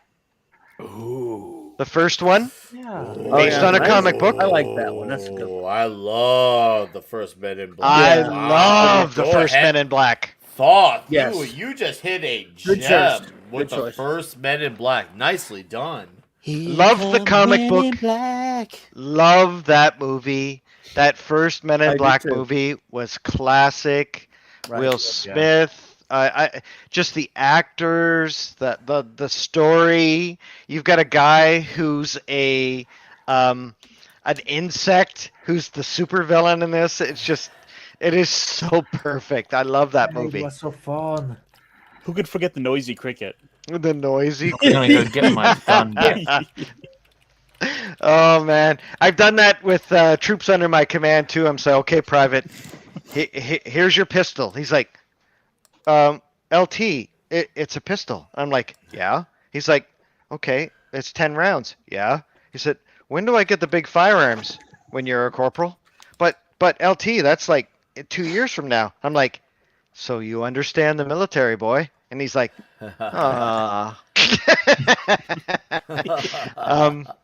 Last one, my favorite comic book movie of all time. Are you ready? I'm ready. Oh. Heavy Metal. Oh, That's a good one. Great stuff. Okay. Heavy Metal. Okay. When I watched that in the 80s, Okay. it changed my life. Out of all the superhero movies that weren't superhero movies. I mean, geez, Superman in '78 was probably the greatest superhero movie of all time, but superhero kind of comic movies, heavy metal, that changed my life. Okay. That movie. Wow. Okay. See, I love heavy metal. Like I Yeah. emphasize on the word love. It never came across to me as a comic book movie, but I could definitely see why you would say that. It is a man. comic book. Yeah, and it is. Oh. See, to me, I always consider it a magazine because heavy metal magazine. A comics magazine. But yes. yeah, I get it. And maybe, and that's maybe I'm taking it too literal here. That's obviously that could be a me thing. I'll admit that it could be a me issue, but either way, absolutely love heavy metal. Freaking phenomenal flick. That was one of the best episodes we ever did of Toxic Tuesday. I remember that. And heavy metal. Wow, what a flick. You put it on now, it's uber toxic. Uber toxic. Seriously. Do you got anything else, Thoth? No, that was great. I love this kind of a discussion, by the way. Anytime we're too. talking about old school comic books and getting away from the superhero trope is a lot of fun talking about that. Yeah. So yeah. everybody had some amazing choices. As it was going, the next person and the next person and the next person, I was thinking, so are they gonna pick mine? I have a couple, but well, that's the thing. everybody had great ones. Yeah, I'm really surprised that nobody picked 300. And Eric K in the chat remind me of a really terrible movie, R.I.P.D. R.I.P.D. Oh yeah, But that R.I.P.D. comic is great. Dark the Horse comic is comic. really good. Yeah. But that's I one of mentioned the movies- 300. when I got my 3D TV, that's one of the movies that I downloaded that I was like, yeah, I'm gonna watch this movie. It's gonna be awesome. And I never finished it. I start watching Napoleon Dynamite like halfway because I got bored. Mm-hmm. So yeah, R.I.P.D. was not a really good movie. Was Napoleon Dynamite a comic? I don't think so, but not that I know of. I don't think so. It's a Would really you fun would you movie. would you consider Scott Pilgrim a superhero? No. No. It No, is a there's comic book, book. yes. Comic book, yes. It's from a manga, right? Or is it It's properly a comic book. It's made in the US. Oh. Yeah, it was one of Plus, those Scott comics Pilgrim is inspired pretty much by an manga. asshole, so no. In US or Canada. I'm not sure, but no, to be a manga, it needs to be from Japan or Oh, I at thought it least was. I with didn't know. I cooperation never with heard about Japan. it. Saw the Yeah. movie, but then. Exactly. It needs to do be you know what the Japanese highest- specifically. Yeah, Okay, that yeah, fight. specifically, yeah. Actually, that fight was really interesting on what's anime because there was a lot of people saying, for example, Avatar is anime and everything, right? And then a guy, I don't remember the musician, made a video clip using a Japanese studio, and that's when the real fight started because it was an American product but made in Japan. So, similar to Pokemon. People think Pokemon's Yeah. an anime, but it's technically not. It's just a cartoon. It is a weird thing. Pokemon is in a complete other realm. By the way, congratulations, Ketchum. You are 25. You look like a 10-year-old boy, and you won a trophy for animal cruelty. Well, finally. Yeah, We but you finally could won probably. that He cup. finally this? did it. We finally Guys, won He it. finally did Guys, it. breaking news. Ash Ketchum has been invited to the White House. Oh God, Wow. I can see how this is gonna end. All right. Oh, All right. American Splendor is another good one. God damn it, there's another one I forgot. Yeah, no, American it's Splendor. another one. Harvey Picar.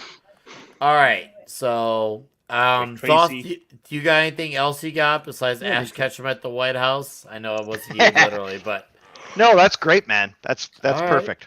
all right, I got some comments I'm gonna read off here, some super chats. So welcome, Jacob Ironside. I saw you there. Inferior, hello, nice to see you. Dragon Bricks, hello to you as well. And my buddy Dustin, who's part of the Toxic Tuesday show very, very frequently. shout out to you, Justin, aka Keto Simple, asked us, what did people think of the 80s Dick Tracy flick? And okay, here's my perspective. I'll try to give it really quickly because I don't want to take all night, but I haven't seen it since I was a kid, but when I saw it as a kid, I loved it. I loved it. 1990, actually. Wait, Dick Tracy was a 90s film, though. Yes. 1990. Is there another one? No, he's talking about the 1990 one with Warren Beatty. Okay, Yeah, cool. I loved it. The Warren I Beatty one, loved it. I remember that I went to a special showing that they gave out these T-shirts. Your T-shirt was your ticket, and we all went to the special showing the night before it came out. And it's, my biggest problem with that film. Look, it looks fantastic. The villains, Warren Beatty went out of his way to make the villains look just like right out of the Chester Gould strip, except he didn't do it to his own damn face. He made himself look like Warren Beatty. Why not make yourself? Why not make up to make yourself look like Dick Tracy from the strip? Why not go all out? Why everyone but you big Hollywood punts? That aggravated me. But dick. Aside from that, it's a pretty enjoyable film with that Danny Elfman score where he's just basically phoning it in and ripping off his Batman score. But Well, up until Black Panther came out, it was the most successful comic book film for the Oscars. What? I think it won 3. Which one? Oh, yeah, Dick Tracy. Yeah. I mean, no, it looked great. I liked the movie. I mean, yeah. All right, so that's that. That was that comment here. Let me get to the others. Shout out to TZ Burden. I saw you in the chat, and Massgrave said, "Didn't the Crow get shot and live? Is that not super?" Yeah, that is a superpower because the Crow was like his avatar equivalent. So the Crow kept them basically alive. So yeah, that Wolverine was up did with that that. too. So the Crow itself was the superhero, but like Eric Draven wasn't. No. Basically, he's near immortal if the Crow is alive because he doesn't contain his soul, so you can damage the body as much as you want. But if you kill the Crow, he dies. Okay. Right, I'm not too familiar with the comics. That's why I asked. So No, you're good, man. This is why we do these shows. Even if we don't know something, we figure it out. We find out. So that is what's up. So okay. The chat keeps reminding us of Flash. Gordon! Which he did a great conversation with the critical drinker. I do love that movie. It's entertaining. It's really entertaining. Oh, very entertaining. Who did? Oh, I love the movie. Especially Ming. The drinker. It's based on comic strips. Cobby, did you catch that when the drinker and Flash Gordon spoke? You mean as in Sam J. Jones? Yeah. Really? Really? No. I will dig That it out for you actually guys happened. at the show. It really happened. Really? It I'd watch that. Yeah, really cool. happened. He's a nice 1-on-1, guy, the Sam J. drinker and the Flash Gordon spoke. All right. Wow. You know All what? right. You know he got Go that. ahead. You know how he got that job, right? No, I don't. He was a contestant on the dating game, and Dino De Laurentiis' wife thought he was good looking, so that's how he got the job. Most of his voice work was dubbed in the movie, but still, Sam J. Jones was a nice guy. Okay. All right, so I got some super chats and direct donations here. And Christian, you crazy son of a bitch, with another Canadian $20. Nick Weiser is where it's at. Sergeant Rock is real comics, and Ironcaster is the best friend any nerd can have. I love Ironcaster. No, seriously, he's great. We love our Ironcaster here on the show. He's one. I mean, the way Mark D with a C is so essential to Toxic Tuesday. Ironcaster is that way with the Comic Shop Talk. These guys really help make these shows what they are. So yes, we do owe it to our absolutely great gentleman here. We got a direct donation from Brian Yoder.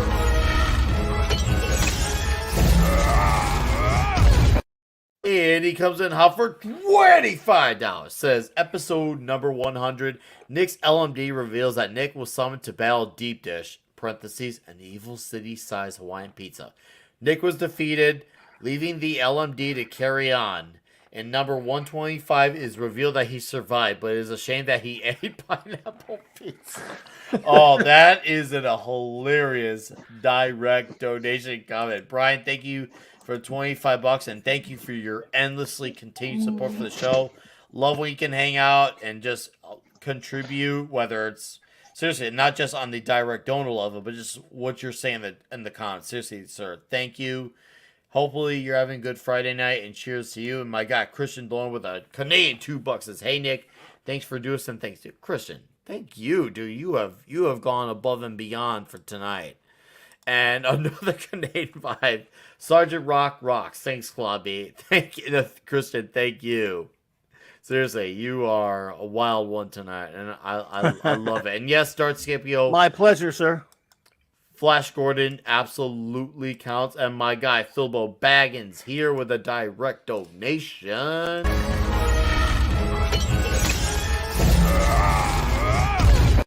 And Philbo Baggins for $5 says, "Hail all, I need a favor. If you have kids or just dig all ages comics about talking monkeys, please check out It's Monkey Time, issue 2 on IG and KS and share, which probably means Indiegogo and Kickstarter. Indiegogo, Kickstarter. Yeah.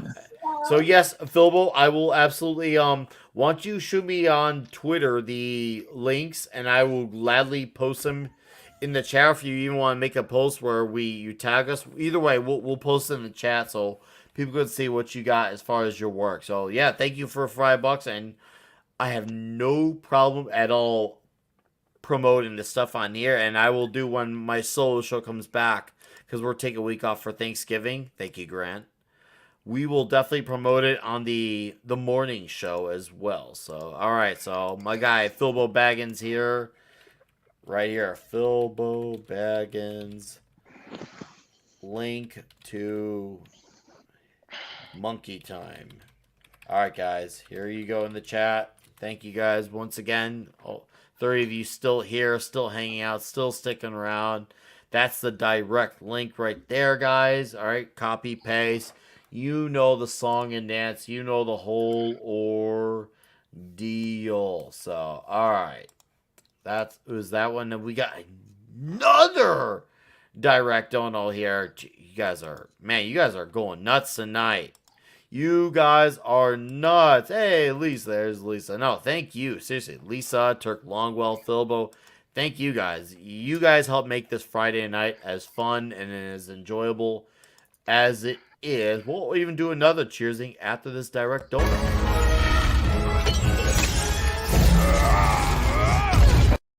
And Turk Longwell. How you doing, Turk? Nice to see ya. For 314, hey dude, my name may have changed, but I've been here for a long minute. That's for giving a cool spot for chill late Friday night with good peoples. Turk Longwell, you are great peoples. And thank you for your direct donation. Thank you for hanging out. And then remember, dude, once again, super chats, direct donos, as greatly appreciated as they are, they will never, ever, ever, ever be required. I just love the company. Anything else is a big fat bonus filled with pizza and whiskey. Cheers to you, sir, and I hope you're having an exquisite Friday night. So, okay, I'm gonna get another one going. So we got 31 of you still here. Thank you guys. All right, we're gonna do Cheers Part 2 because why not? This is for, once again, supporting 75 episodes, for all the insane super chats from the Christian Delorme and Gonzalo Bergali, Turk Longwell, Philbo, Brian Yoder, Lisa, Gonzalo. Guys, seriously, thank you guys for supporting the show, and I love hanging out with this community of people. Seriously, don't ever change. Seriously, I just want to hang out with you guys, and this is what we do.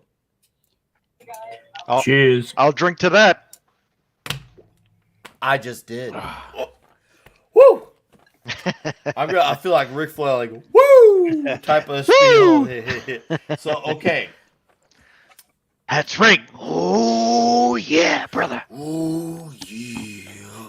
You know, I've been seeing on Twitter a lot these ads for like ugly Christmas sweaters, but it's Macho Man Randy Savage saying, "I'm the cream of the crop." I am the cream. Oh, yeah. I need to get a Macho Man t-shirt. That's it. I need to. Oh, yeah. I have one. I admit that in the 80s I was a big Hulk Hogan fan, but the Macho Man Randy Savage was really close number 2. Taught me how to do a handshake properly.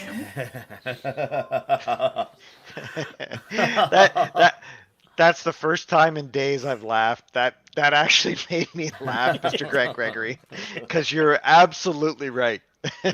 Oh my goodness. So, okay, I want to mention, even though it's a book, a traditional chapter book, I am now halfway through. Boo. I know, right? I'm halfway through Dark Harvest from the Critical Drinker, aka Will Jordan. And dude, I love this book. And once again, as I said on my morning show, I wish I could be that guy who's like, I can't put it down. But the problem is my life is just so crazy and intense that like I have to put it down because I got a ton of life situations. But it's one of those things where when I get to read it, dude, I love it. And it's very eerily prophetic in many ways. Very eerily prophetic. Very. And the fact that he kind of like wrote a thing about that he wrote this story. We'll just say he wrote it in 2019. And you can figure out what happened in 2020 and beyond.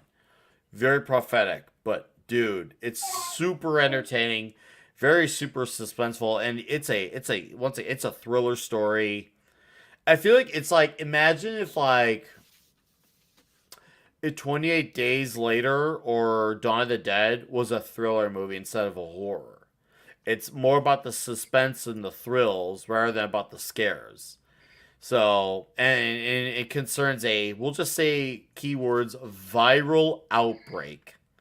So, oh, dude, I love it. I'm halfway done officially, and it has been an excellent book. And I'm just like, it leaves me like on edge, like, oh man, what's gonna happen next? What's the next twist happen? Who's playing 10 steps ahead of who? I love this book. Seriously, I would highly recommend Dark Harvest. And no, it has no connection to the Ryan Drake series that The Drinker does. I've not read those yet, so I have nothing to comment on for better and or worse. It's just its own story, and hopefully when I get to the finish line, and I will, I can say if it sets up anything or if it's just its own self-contained. But I highly recommend Dark Harvest. Seriously. Highly recommend it if you guys are looking for a good chapter book and you want some suspense and thrills and chills.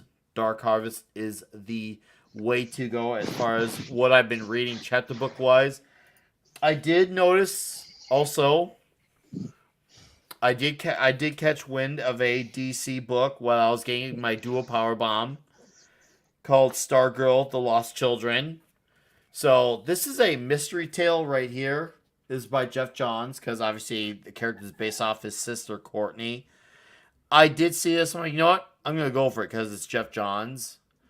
And it's a superhero mystery about what happened to sidekicks. What happened to them? Where did they go missing? And I thought, oh, this is kind of intriguing.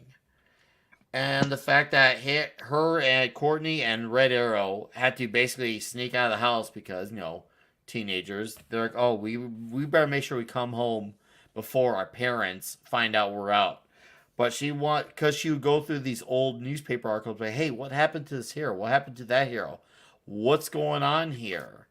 There's a mystery there. And it's like, I gotta figure out why did all these characters go missing from the Golden Age. So she's trying to figure out a Golden Age mystery. And I'm like, you know what? I'm actually kind of intrigued by this story. So, yeah, I'm going to seek this out further. It is a limited series, 1 of 6. So, yeah, Stargirl: The Lost Children, it's called. So, I'm intrigued, and I'm curious to see where it's going to go about the Golden Age heroes. And, yeah, it's got a lot of, let me dig out the page. And this will be kind of a bit of a spoiler, so a lot of you are probably not deeply invested anyway, so I'll just show it anyway. If you somehow aren't, you can turn it off for 20 seconds, and you guys will be A-okay, but let's see here. I'm digging here. Where is a page to show off these characters? Sorry, guys. I know I'm being awkward here, but all right.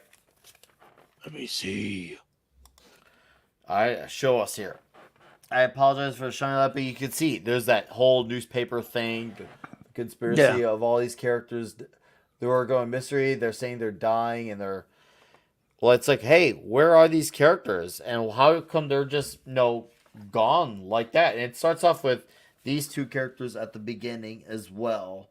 So yeah, and it bounces around, but it bounces around very organizingly. Yes, I am recommending Amon DC. Now, I did check out John's The New Golden Age, which was a one-off.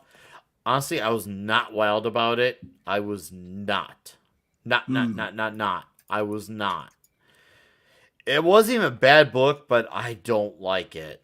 I don't. I straight up don't. But Stargirl here, I liked it. I liked it. And as far as so that's where, and of course Dual Powerbomb from Dan Johnson, Image series based off of pro wrestling. Absolutely awesome. Once again, it's on the second to last issue. Very, it's gone into ECW levels of hardcore matches, but with a father-daughter element. And it doesn't depict dads in a bad light. It's actually a dad who made mistakes, but his daughter doesn't care. She still loves him for who he is and realizes that his mistakes were not by let's just say they weren't done on purpose. She still loves him and he still wants to do right by his daughter. So there's a father-daughter relationship that is strengthened by their parental bond. So yeah, there's a family element to this wrestling story. I understand many of the gripes about Dan Johnson's art, but if you can at least immerse yourself in the story, read Dual Powerbomb. Read it.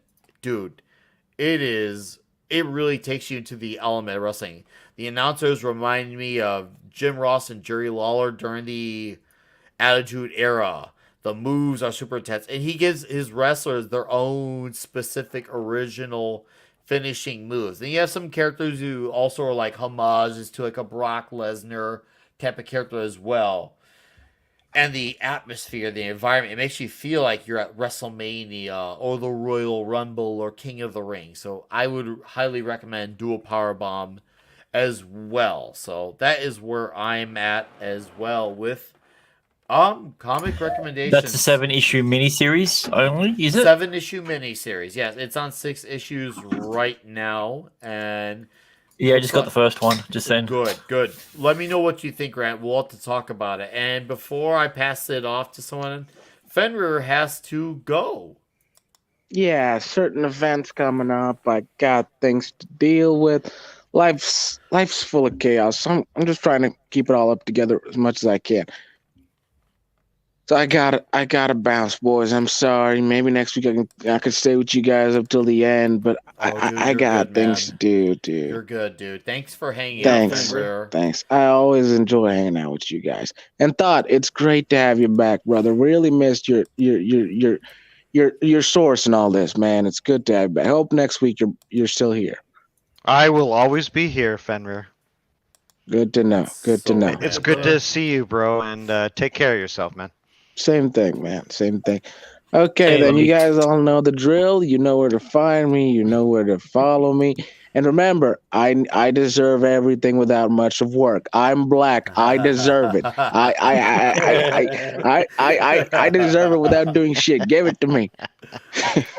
Take care, Fenrir. Seriously, thanks for hanging out, boys. Dude. Have a great weekend and have a great week, sir. And same for you, boys. I don't know how it's that way as far as holidays go, but have a great week or Thanksgiving if you guys got that out there. Yeah, we got that too. All right, then. Peace to you, boys. Be good, buddy. Take care, dude. And yes, Phil Blaggins, Fenrir he's a black man, and he's a very well-spoken, intelligent black man at that. So, all right. Yeah, once again, as I mentioned. Don't look into it. I am too. That's been what I've been reading, whether it's new and or old or whatever, in the last, I'd say, 10 days. Mr. Grant Gregory, have you gotten any books that you want to recommend to people, whether it's new and or old? I've been going back and looking at my old Phantom comics that I had when I was a kid. I used to get them in Easter bags and everything, so I've got a whole heap that I saw the other week. I got an issue from 19. It's a reprint from 1939. Yeah, it was issue 20. It was the very first that I got, and yeah, it's a little bit more heavy-handed on the way in which the Phantom talks to women, but it's still very fun and Ooh, it's now I enjoyable. want I to like it read when it. it was yeah. But yeah, that's pretty much all I've been doing, and I've been not too sure if I told you last time, but I've been funding some stuff on Kickstarter, and I was going to try and find see what's arrived. Yeah, I got one from Dylan Draws, fellow YouTuber and creator that it's about a bad guy. It's pretty good. So called The Buckler. I'm pretty sure I showed it last time, but yeah, I'm loving his work, and he's working on another one. So and I got and Isom. So yeah, And Isom, of course. yeah. Yeah, no, that's what's up, man. That's what's up. All right, no, Grant, thank you for letting us know about what you're into, or that's on your rise. And Clobby, I know you're not reading new stuff, but I've always told you, even if it's old stuff, I want to put out there so people can notice it. So, what have you been reading lately? Whether it's in the last week, 10 days, 2 weeks, what has been on your list? Well, I haven't read a whole lot lately. I've got this book that we're coming up reviewing Monday night, so that's I just ended up rereading that one, that insane Bob Haney book. So other than that, what have I been reading? I've been going back relatively recently and taking a look at some old. Well, like we were doing a couple weeks ago when we were reviewing comics, I was going back and looking at a bunch of old 70s stuff, but I've also been going back and looking at some 90s stuff. Astro City, one of the greatest comics ever. I never stray far from that. I've been doing some of those again. But recently I haven't done much. I'm about to go back and review a bunch of stuff though. But I can't think of anything. I can't say for anything within the past couple of weeks that I could I don't know. I need to get back on reviewing some stuff. So I don't have much for you right now, man. I got to admit. It's okay. It's or okay. maybe there's just too much. I can't think of which one to mention first. Well, if it comes to your brain, you just blurt it out and we'll let you have it with that. So, gotcha. All right. Pablo. Hello. What have you been reading lately? What can you recommend to the chat? To be honest, I have been reading some really garbage manga. I remember there was this manga Air Gear that is about skaters, line skaters fighting in a war against the government because there was some experimentation and it's really, really stupid. But I remember it, so I started reading through that. Also, Kuroneko Eve, that is an alternative ending for Oreimo. And if you know what Oreimo is, I'm sorry for you. And I'm sorry for myself, so don't worry about that. And I have been playing a lot of video games in my free time. I have been playing the Cyberpunk 2077 game. Same. I'm almost at the secret ending. I finally got everything for the secret ending. I'm ready to roll. Getting to the secret ending, I get killed by the first bullet, and since it's a suicide mission, if you get killed, it's over. You see the credits and an ending where you died. That's it. And if you want to replay that mission, you need to spend 5 minutes to replay that mission because you, in real time, need to wait 5 minutes for somebody to say something in complete silence so you don't mess anything. And for that person to say something and you go to that mission. So while trying that mission several times, I bake a pie because I had time to do something and I had to wait on that game for a long time. And I read some trashy manga because I had time. I was playing a game that let me read some old stupid manga, and I don't recommend them. So, don't, especially the Rainbow one, is not worth your time. You can't just quick save? No, you cannot save for that part. After you talk with a person and you say something, literally you have to sit in a chair for 5 minutes to be able to play that mission, and if you die, you cannot reload anything, you cannot save during the mission. It's really stupid, it's really stressing, so I have baked a pie and read manga. Cyberpunk is still a good game. Okay. Oh yeah, yeah. I've been delving into it lately myself as well. Just the big problem I'm coming up against is like the mods I had in the game aren't loading properly, so I can't be playing through with my Alita Battle Angel prosthetic arms like I want. Oh, you have the and the blades, the mantis blades. Oh no, it was just like a skin I was just able to put over my arms. Oh, It's okay. just like the mod literally made the female V's arms look like Alita? Alita's That's from awesome. Alita Battle Angel. That's actually awesome. But yeah, that's it. I have been reading trash because I have Okay. time. All right, Ironcaster. No, you know what? Yeah, go for Caster. So Soth, I apologize. You'll go last twice, but I know you'll make it count. So, all right, Caster, go. All good, man. All good. a lot of One Piece. Nice. About a week or so ago, I went to go see the new movie, and that was pretty good. In bringing in like some of the like notable characters from like the first chapter or so, and suddenly giving him a daughter that we didn't know about before in the 25 years this comic has been running. Okay. And that then got me to like look around and realize like, hey, I need to actually catch up. Oh, I haven't read this in a year. I guess I know what I'm doing all week. And now that I've read it all, I've caught up, I'm realizing that like there was probably a lot that was set up when this thing started publication in like the early 2000s. Yes. If not, I think it might have been 97. I think it was, yeah, late 90s. Yeah, I think it was 97 because one of the like 25th anniversary. Yes, there's something said on one of the most recent mangas that is related to something that was said in the third manga, I think. So now I'm thinking about starting over and going back into 1,000 chapters. Woo! Of that That's new a lot. perspective. A lot of stuff. Been around a while. Wow. Do bear in mind, this one series has outsold Batman. Yes. Yeah, that's true. You know what's the only real issue there? You watch the movie, you got an spoiler for something that haven't happened yet in the manga. You got the real fruit for Blackbeard, the Hito Hito no Mi devil model. So basically, it's not the Yami Yami no Mi, it's not the darkness fruit. It's something worse. Well, I had a coworker who's been reading it, and he sort of went and spoiled a little bit for me, but yeah, it's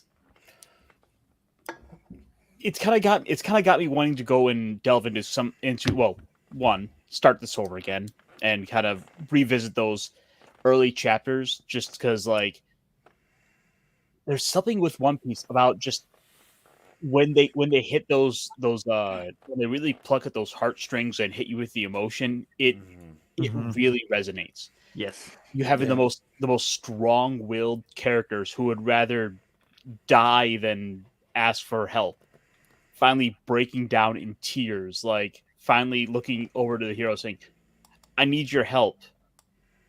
After she steals his ship and leaves him without any money, here she is begging for help with tears in her eyes.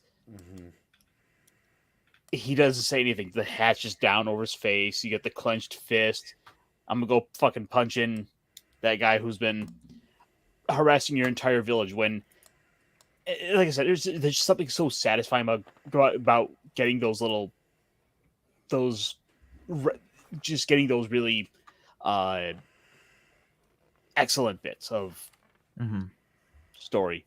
That and I also want to go delve into some more of the Bond Destiny, the Asterix. I do want to go start rereading some more Asterix and Obelix. So do I. I want to get into the era. I've got my comic guy who's gonna get tracking down on some Bondis Destiny for me. So he is currently in the works for that. Well, Oh, I would say that it might be worth reading a little bit of One Piece. What with Mhm. that Netflix series coming up, Nick. Mm-hmm. Oh, So yeah. I would say that for the sake of some of the streams go in the down the line, it might be worth familiarizing yourself with it a little bit, just in case you get asked about it directly. You know. By the way, Iron, if you actually go back and read the manga from the beginning, pay really close attention to the lies that Usopp says when he's talking to that girl on his island, because every single of those lies have become true. Oh yeah. What Usopp said, like he leads tens of thousands of warriors. He's like he became a brave warrior among the giants. The only one Yeah. I'm waiting for is for him to actually like wander around on the island made out of goldfish poop. Hmm. And he talks about a whale that can eat islands. We have met that. Every single one of his lies now is a truth. And I think he spoils the end of the of the manga. So yeah, but yeah, I think that maybe a stream that we basically go through the basics of One Piece will be really interesting with you guys, because that manga and the anime really hold a lot of love for American media, American comic books, and movies of the old times. I So mean, you so many of the characters are based on like iconic like people. Like there's a there's a character in there who's based on Tim Curry as Dr. Frankenfurter. Yep.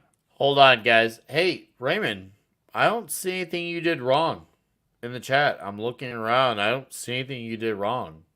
You have nothing to apologize for, dude. What are you being aggressive about? Even if you were being aggressive, we're here to enjoy open dialogue. You didn't do anything wrong, dude. You can stay, man. We're going to be going for another like 10, 15 minutes anyway, but I'm just letting you know, dude, you're good, dude. You did nothing wrong. Yeah. So, you're good. Don't Weird, don't man. don't you worry, man. You're good. Seriously. Carry on, Caster. Yeah, no, basically that's just like I've had One Piece on the brain this week. That's been about what I've done. Okay. All right. Thoth. Hey there. Hi. We want to know what have you been reading? Whether it's new, old, anything you want to recommend for the chat. Like we've all had our go around. I just want to hear what you're saying. A lot of stuff. To be honest, most of the stuff I've been reading has been old. A lot of stuff that I've won on auctions lately, like I mentioned earlier, the Sergeant Rock stuff, and a lot of the Silver and Bronze Age comic books has been really good lately. Which I will ones? say that if there was one thing that I was reading lately in the modern era that I really have been enjoying, it's been the Moon Knight series I've from heard Marvel that Comics. from many people that it's good at my comic shop. I know some people where that's the only Marvel book that they're reading is Moon Knight. But keep going. Yeah, absolutely. There was the annual that came out recently that had Werewolf by Night. Like I said earlier in the chat or in the stream that I love the dark original kind of characters from the Marvel universe. Yeah. I'm more a DC guy, but there hasn't been anything good coming out of the DC universe in a very, very long time. So it's really a lot of fun to see some of the dark Marvel Universe characters that really have come to the fore. I don't read Spider-Man anymore. Don't read much X-Men. I get the main title in Wolverine, of course, because I'm a Logan guy. But there's really not much that I've been enjoying. But I will say that the Moon Knight series has been just a lot of fun. And I've heard that. yeah, that's pretty much what I've been reading lately. No, that's good, man. If you're enjoying it, that's good. No, I've heard from many people in my shop that like the guy actually acknowledges continuity. He actually understands stuff that actually came before him, and he actually apparently Moon Knight's heroic. I mean, you can confirm that to me if all that's true. But I have heard a lot of good things about the Moon Knight book. So I was You mean like, the current huh. one? A current one, or are you The talking current run of Moon Knight apparently is Oh. really good. He's actually has had heroic moments, and that apparently acknowledges continuity. It doesn't just stick within It does, what's going on in the current run. Okay, see, there you go. And Thoth knows continuity, so he's gonna be the first one to be honest about that. So that's cool to hear. That's Oh, I good to know my Moon Knight. And that's okay. So let's not forget it's a 2022 comic book. So Okay. once you get past that and just start reading it, it's issue number 17. I just read last night. I kid Okay. you not. It's right here in front of me. There's been some really cool storylines. Psychologist who's a vampire. Okay. When I say brother, it's air quotes. Brother who's also another soldier of Khonshu. Seeing as how I am a brother, Khonshu's brother, and as the Egyptian mythology goes, I know that every time I say this, hashtag Khonshu, well, Khonshu is a punk, and I think it's really come to fore here in You're the breaking comics. up a bit. You're breaking up. Is that better? Yeah, better. Okay. Way better. Yeah, yeah. When I say Khonshu is a punk, Khonshu is a punk. So I think that there's some really cool interplay between him and some of his supporting cast. And there's really not much that's woke or SJW or anything. It's a very ethnic cast. It's a very diverse cast, but I don't really see that because they don't come out and say, "Hey, guess what? I'm not white." And so it's more like the vampire psychologist he has is a lot of fun. His brother in arms, who's also a soldier of Khonshu, is very fanatical in his beliefs. There's some really cool villains that they've gone through in the last 18 issues, and Hold on, they have actual villains, like villains? real villains. Yes. Wow. In a modern book. In a modern book. Yes. Yeah, and there's been some losses. There's been some victories, but yeah, I just want to say that it's been a struggle for Mark Spector for a lot of this comic, and I'm actually shocked that I got the first couple issues thinking that I'm going to drop it after 4 or 5 because everything I've been picking up from Marvel lately has been just terrible. But I find myself looking at issue number 18 now and going, wow, okay. I've been enjoying it. And now it sits at the top of my pile. Every time I get an issue, I have to read it. So I'm not saying it's the greatest thing ever.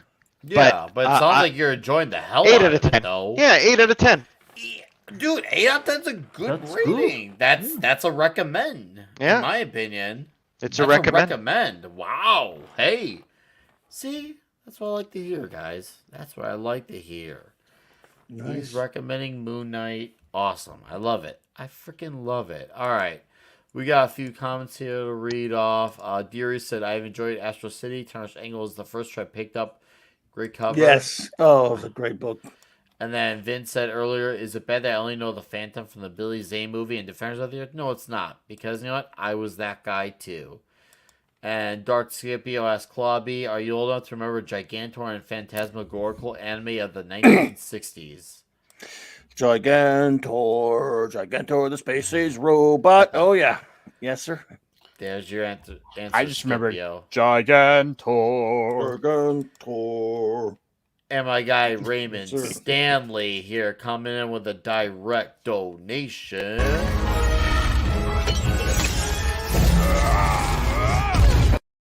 And Raymond comes in with 420. Says, I don't know, Nick. I got nothing to say. Just want to support.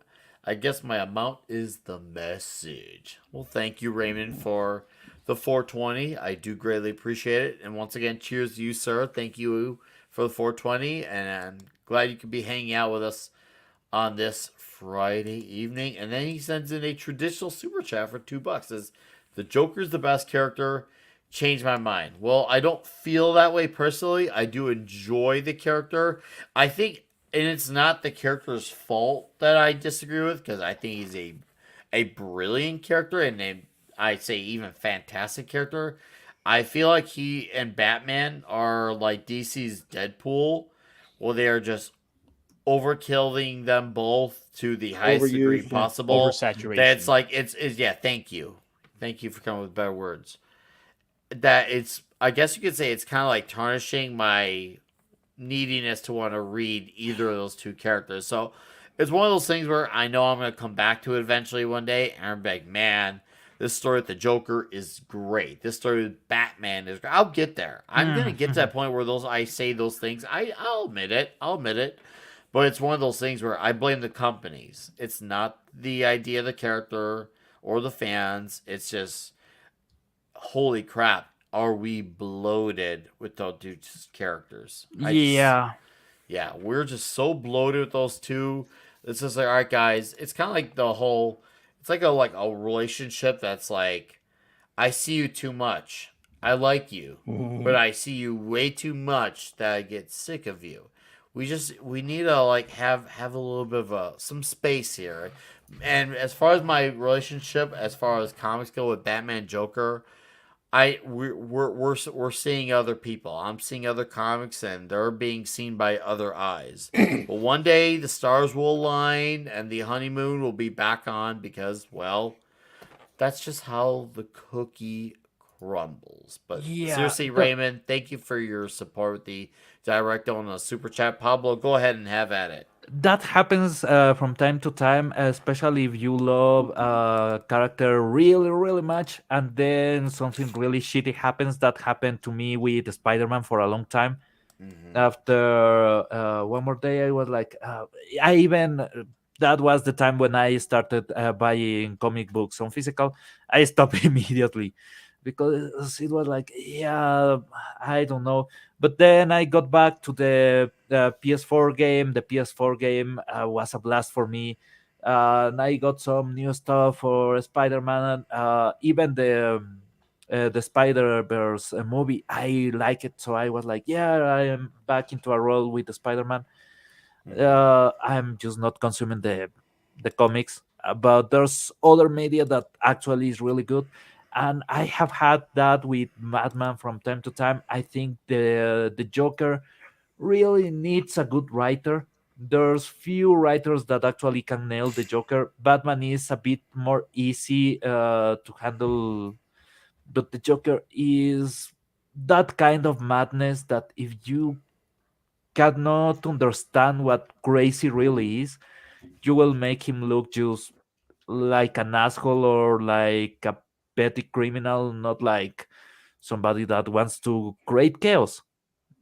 So uh, that is a character that out of late, especially, they have not got a real way to express how really creepy and crazy can be. So instead, they just make him a butcher, and a butcher is just boring. Yeah, But he's a great character, but you want to, and hey, you want to tip on a great Joker story to read? Go find it was originally done as a graphic novel, not as a comic. In the mid '90s, early mid '90s, Joker, Devil's Advocate by Chuck Dixon. That's a great, in my opinion, a great Joker story. Just throwing one out there at random. no, even in modern stuff, there was Death of the Family that I thought, if you discount the part where they basically make Harley Quinn a victim of domestic abuse uh, by the Joker, come on, she's there for that. She wanted to be with the criminal that will obviously mistreat her, but no, here is like, you will never treat me like that. I'm leaving you. Completely different Harley Quinn that the one You mean the modern yeah, Marvel's the modern. Deadpool? Yeah. But there are some things with the Joker. obviously this is a more creepy version because he has ripped his face and everything.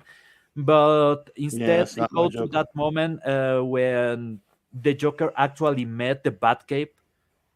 He was just not willing to accept that Batman is a normal as human. He wanted to be as crazy as him, and actually having a Batcave and a lot of tech was boring. So instead, he going the other road of trying to destroy him as Batman and not as, well, you in reality are Bruce Wayne and you are just a guy with a lot of toys. No, I want to destroy the Batman. So he basically tries to destroy all the Robins and is quite interesting, to be honest. It's a good read. Just that part with Harley Quinn is the only one that it was the seeds of what was going to happen later with that character and with the wokeness that are there. But the rest of the run or death of the family is enjoyable, so I would recommend it. There you go.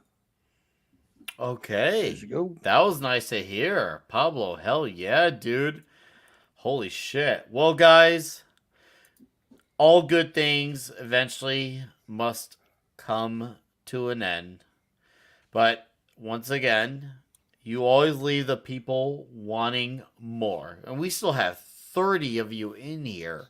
Holy shit, guys. Thank you for coming out and hanging out for the 75th episode.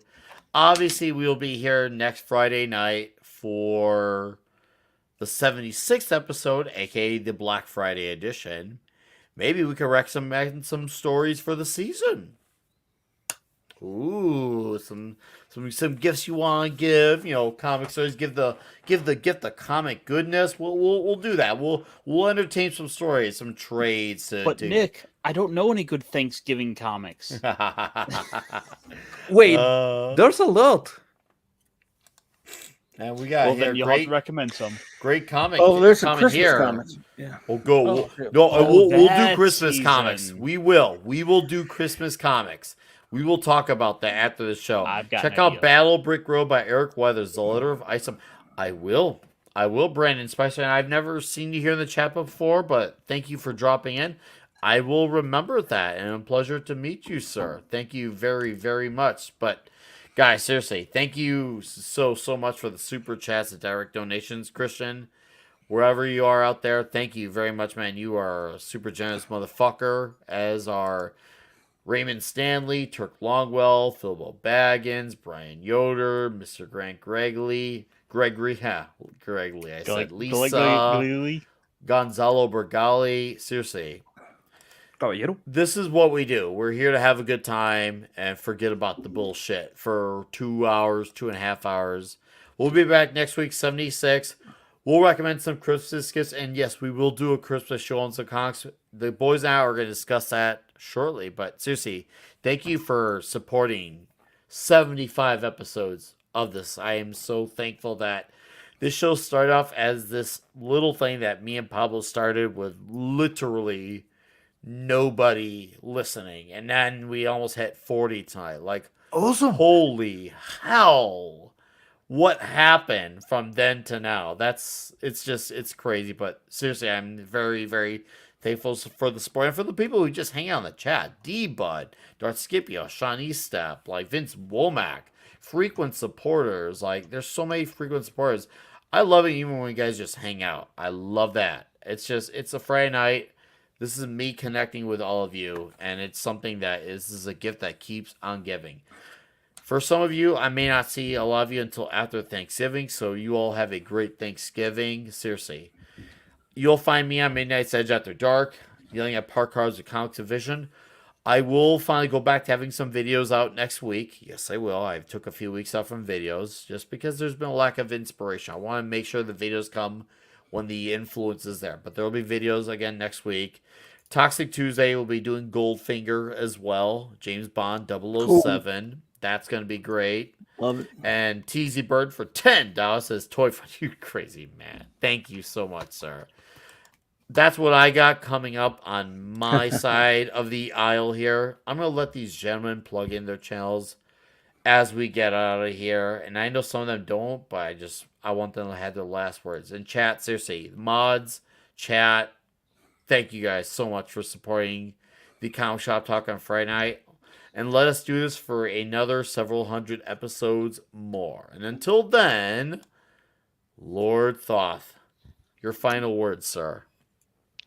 Thank you for letting me be a part of this. Hail to the chat. It's great having you be a part of this, and everybody here on the panel that was here before and after. Thank you for letting me just enjoy this and bask in the greatness that is our fun, our life, and considering everything that's so negative in pop culture nowadays. This is such a ray of sunshine coming on here and just having some fun with the stuff that we love. So thank you for letting me be a part of it. My pleasure, Thoth. Excellent. Happy to have been with you since, well, you subbed since the beginning. You were there when I had like not even 100. And now we are people who know each other. I would say I'd call you even a friend, even. And we are friends, yeah. Thank you. That's seriously, it's a pleasure, and I'm glad to have you available when you can. You know the door is always open for you, no matter what. Until then, sir, I'm sure I'll see you in chats, and yeah. But in case I don't have any, somehow in chance I have, you have a great weekend, sir. You and too. Mrs. Thoth. All right, thank you, sir. And the man who helps make this show what it is. Ironcaster. You can find me all over the place. I'll be on T-shirt Historians tomorrow for the Week in Geek. But before then, there was one notable little game that came out. Why, today, in fact. Ooh. So I think tomorrow morning, I'll be doing a little streaming. Ooh, Pokemon Dude, Violet. I wanna switch. No, that's good, man. That's what's up. Yeah, I gotta start doing some more stuff on my own channel. But in the meantime, you can also find me over on Pops' channel for Talk Hard, where we've been delving into some movies. You can find me just about anywhere I can get a link. All right. Awesome. And guys, Eric K, thank you, Eric K, for plugging in the channels. Ironcaster right here. Mr. Grant Gregory, he left very quietly, and you did plug Fenrir's channel. Thank you for that, Eric. Eric, I miss the hell out of you, dude. I cannot wait till we cross paths again. You're good, dude. And yeah, Grant Gregory left, and Grant's got his channel back. Cheers to that. Oh, nice. Caster, you have a great weekend, sir. I will see you soon. All right. And yes, absolutely killer sweater. Pablo. Hey, Midnight Sight Español tomorrow. I will be talking a bit more of Namor because he was castrated, literally. Yes, sir. Like they removed his junk digitally from every frame of the. Yeah. That happened. Disney, why? Other than that, even a lot of garbage content that we had before now is really entertaining. Let's revisit some of the really garbagey things. I don't know, maybe is there a DVD or a Blu-ray of Steel, that crappy Steel movie? Oh man, that will be fun. Yeah, that will be really fun to watch. I'm really into maybe watching Steel. Are you kidding? Not kidding. You want to watch that, Pablo? With the things that we have been seeing out of late, maybe it will be interesting to revisit Steel. Knock yourself out, buddy. I would like to hear your opinion of that. Seriously. Yeah, it will be really fun. I never sat through it, to be honest. So I'm just being a jerk. I remember the stupid thing that he gets the suit from a meteorite and everything. It was a really stupid movie. But, at least he wasn't castrated, so why not? Fair enough. Yeah, so, no, I have been having a blast with old and really crappy stuff on manga, on video games, on movies, on comics, because yeah, it was stupid, but it was stupid fun. It was people trying to have fun, and I think that's worth something, at least in this time. So, uh, check something really stupid out and enjoy it. Why not? Uh, There you go. and yeah, for 8 people, that's amazing, Nick. It's awesome to be here as always. Let's keep doing this. Oh, Pablo, we are far from finished, dude. This is to easily another 75 and more. And Eric K, thank you for plugging in Midnight's Edge Espanol and Pablo's solo channel, Geek Tropology. Pablo, I'm so glad we took this journey. If you had told me this is where we'd be right now, I would have, like, yeah, that's a good joke. But here we are. This has been amazing. Have a Hell great yeah, brother. weekend, sir. I will see you next week, and I'm sure I'll run into you at least once or twice to chat. And dude, I gotta get you back on a Toxic Tuesday soon. It's been too long. I want to see if I can try to get you, or if I get you and Diego, whatever the variation. I gotta get you back on. So Dude, this we got Christmas some movie stuff to talk time. about. We'll figure something out, but I gotta get you back on. Is all I know. I Yes. miss having you on, man. So we'll make a guest appearance for you, okay? Hell yeah. All right. And now the last gentleman who gets to close out before we say goodbye, my good friend, Mr. Clobberin Times. And also before Clobby goes, what's up, Mark D with a C? Thank you for dropping in, sir. Another man who helps Toxic Tuesday the way it is, and Hey, who's doing a lot of bud. success with his shorts. Sub to Mark D with a C. Clobby, go ahead and go. Well, thank you, bud. Thanks for having me. As always, it is a great honor and a pleasure to be here. You guys just hanging out with my good Friday night buddies. I'm so glad to see you, LT, Pablo, Caster, all you great friends and friends in the chat. Love you all. Tomorrow night, the traditional Saturday night Star Trek, 9 p.m. Central Standard Time. 4 more episodes of Deep Space Nine with my wonderful first officer Raquel. And Monday night, no, excuse me, Sunday night, I'll be hanging out with Mark D with a C on his Geekery at 10 p.m. Eastern Time, which is a Sunday night Geekery, a late night geek show where we just hang out. It's a lot of fun. You ought to go check out Mark D's channel and join us for that. And Monday, I'm having a double feature, an early edition with my great buddy Jay. Man, I'm going to review the classic Brave and Bold number 124.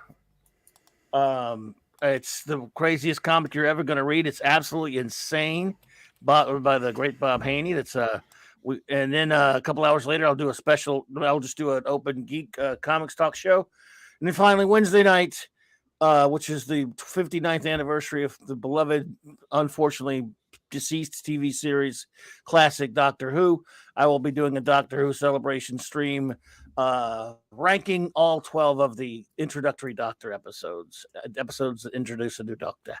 So awesome. There you go. All right, Clobby, thank you very much, sir. You have a great weekend. Thank you, buddy. I will see you soon as always. And guys, tune in to Saturday Night Star Trek. Seriously, I can't stress that shit enough. Thank you, buddy. My pleasure. All right, before I If go, if you don't tune into Saturday Night Star Trek, you're an agonizer, please. You're agonizer, please, but only if you're a Star Trek fan. If you're not a Trek fan, you're excused. No, I'm still gonna give them the agonizer. All right, I missed two things before we get out of here. My friend Raquel Briggs, aka RM Briggs. Oh, she thank has you.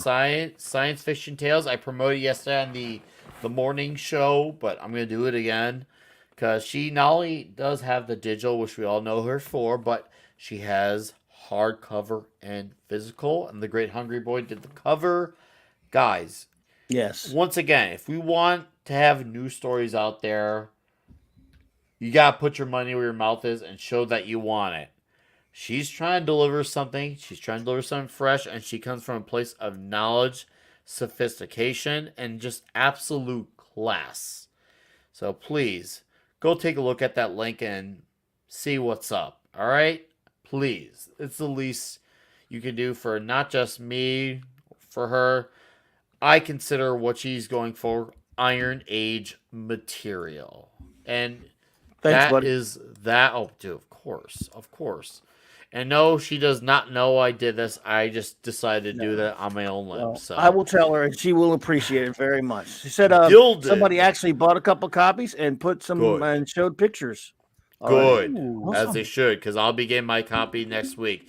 Gilded, Eric K, thank you for the link. Guys, we have a great time here in this thing here. I got Christian DeLorme, Bush McFadden.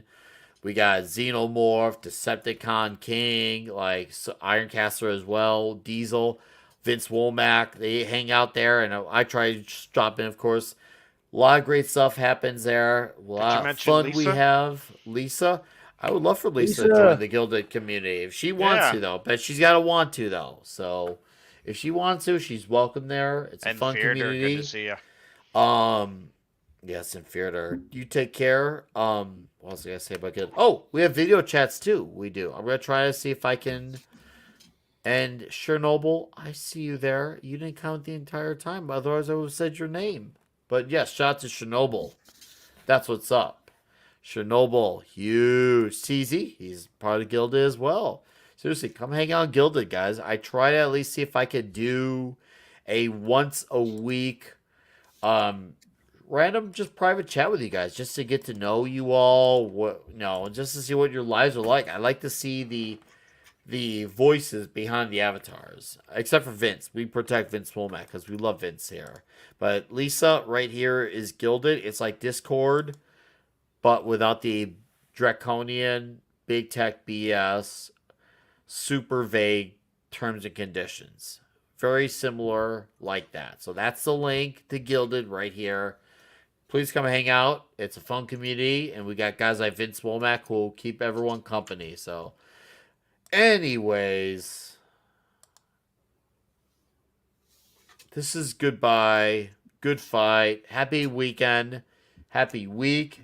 Happy Thanksgiving. And lastly but not leastly,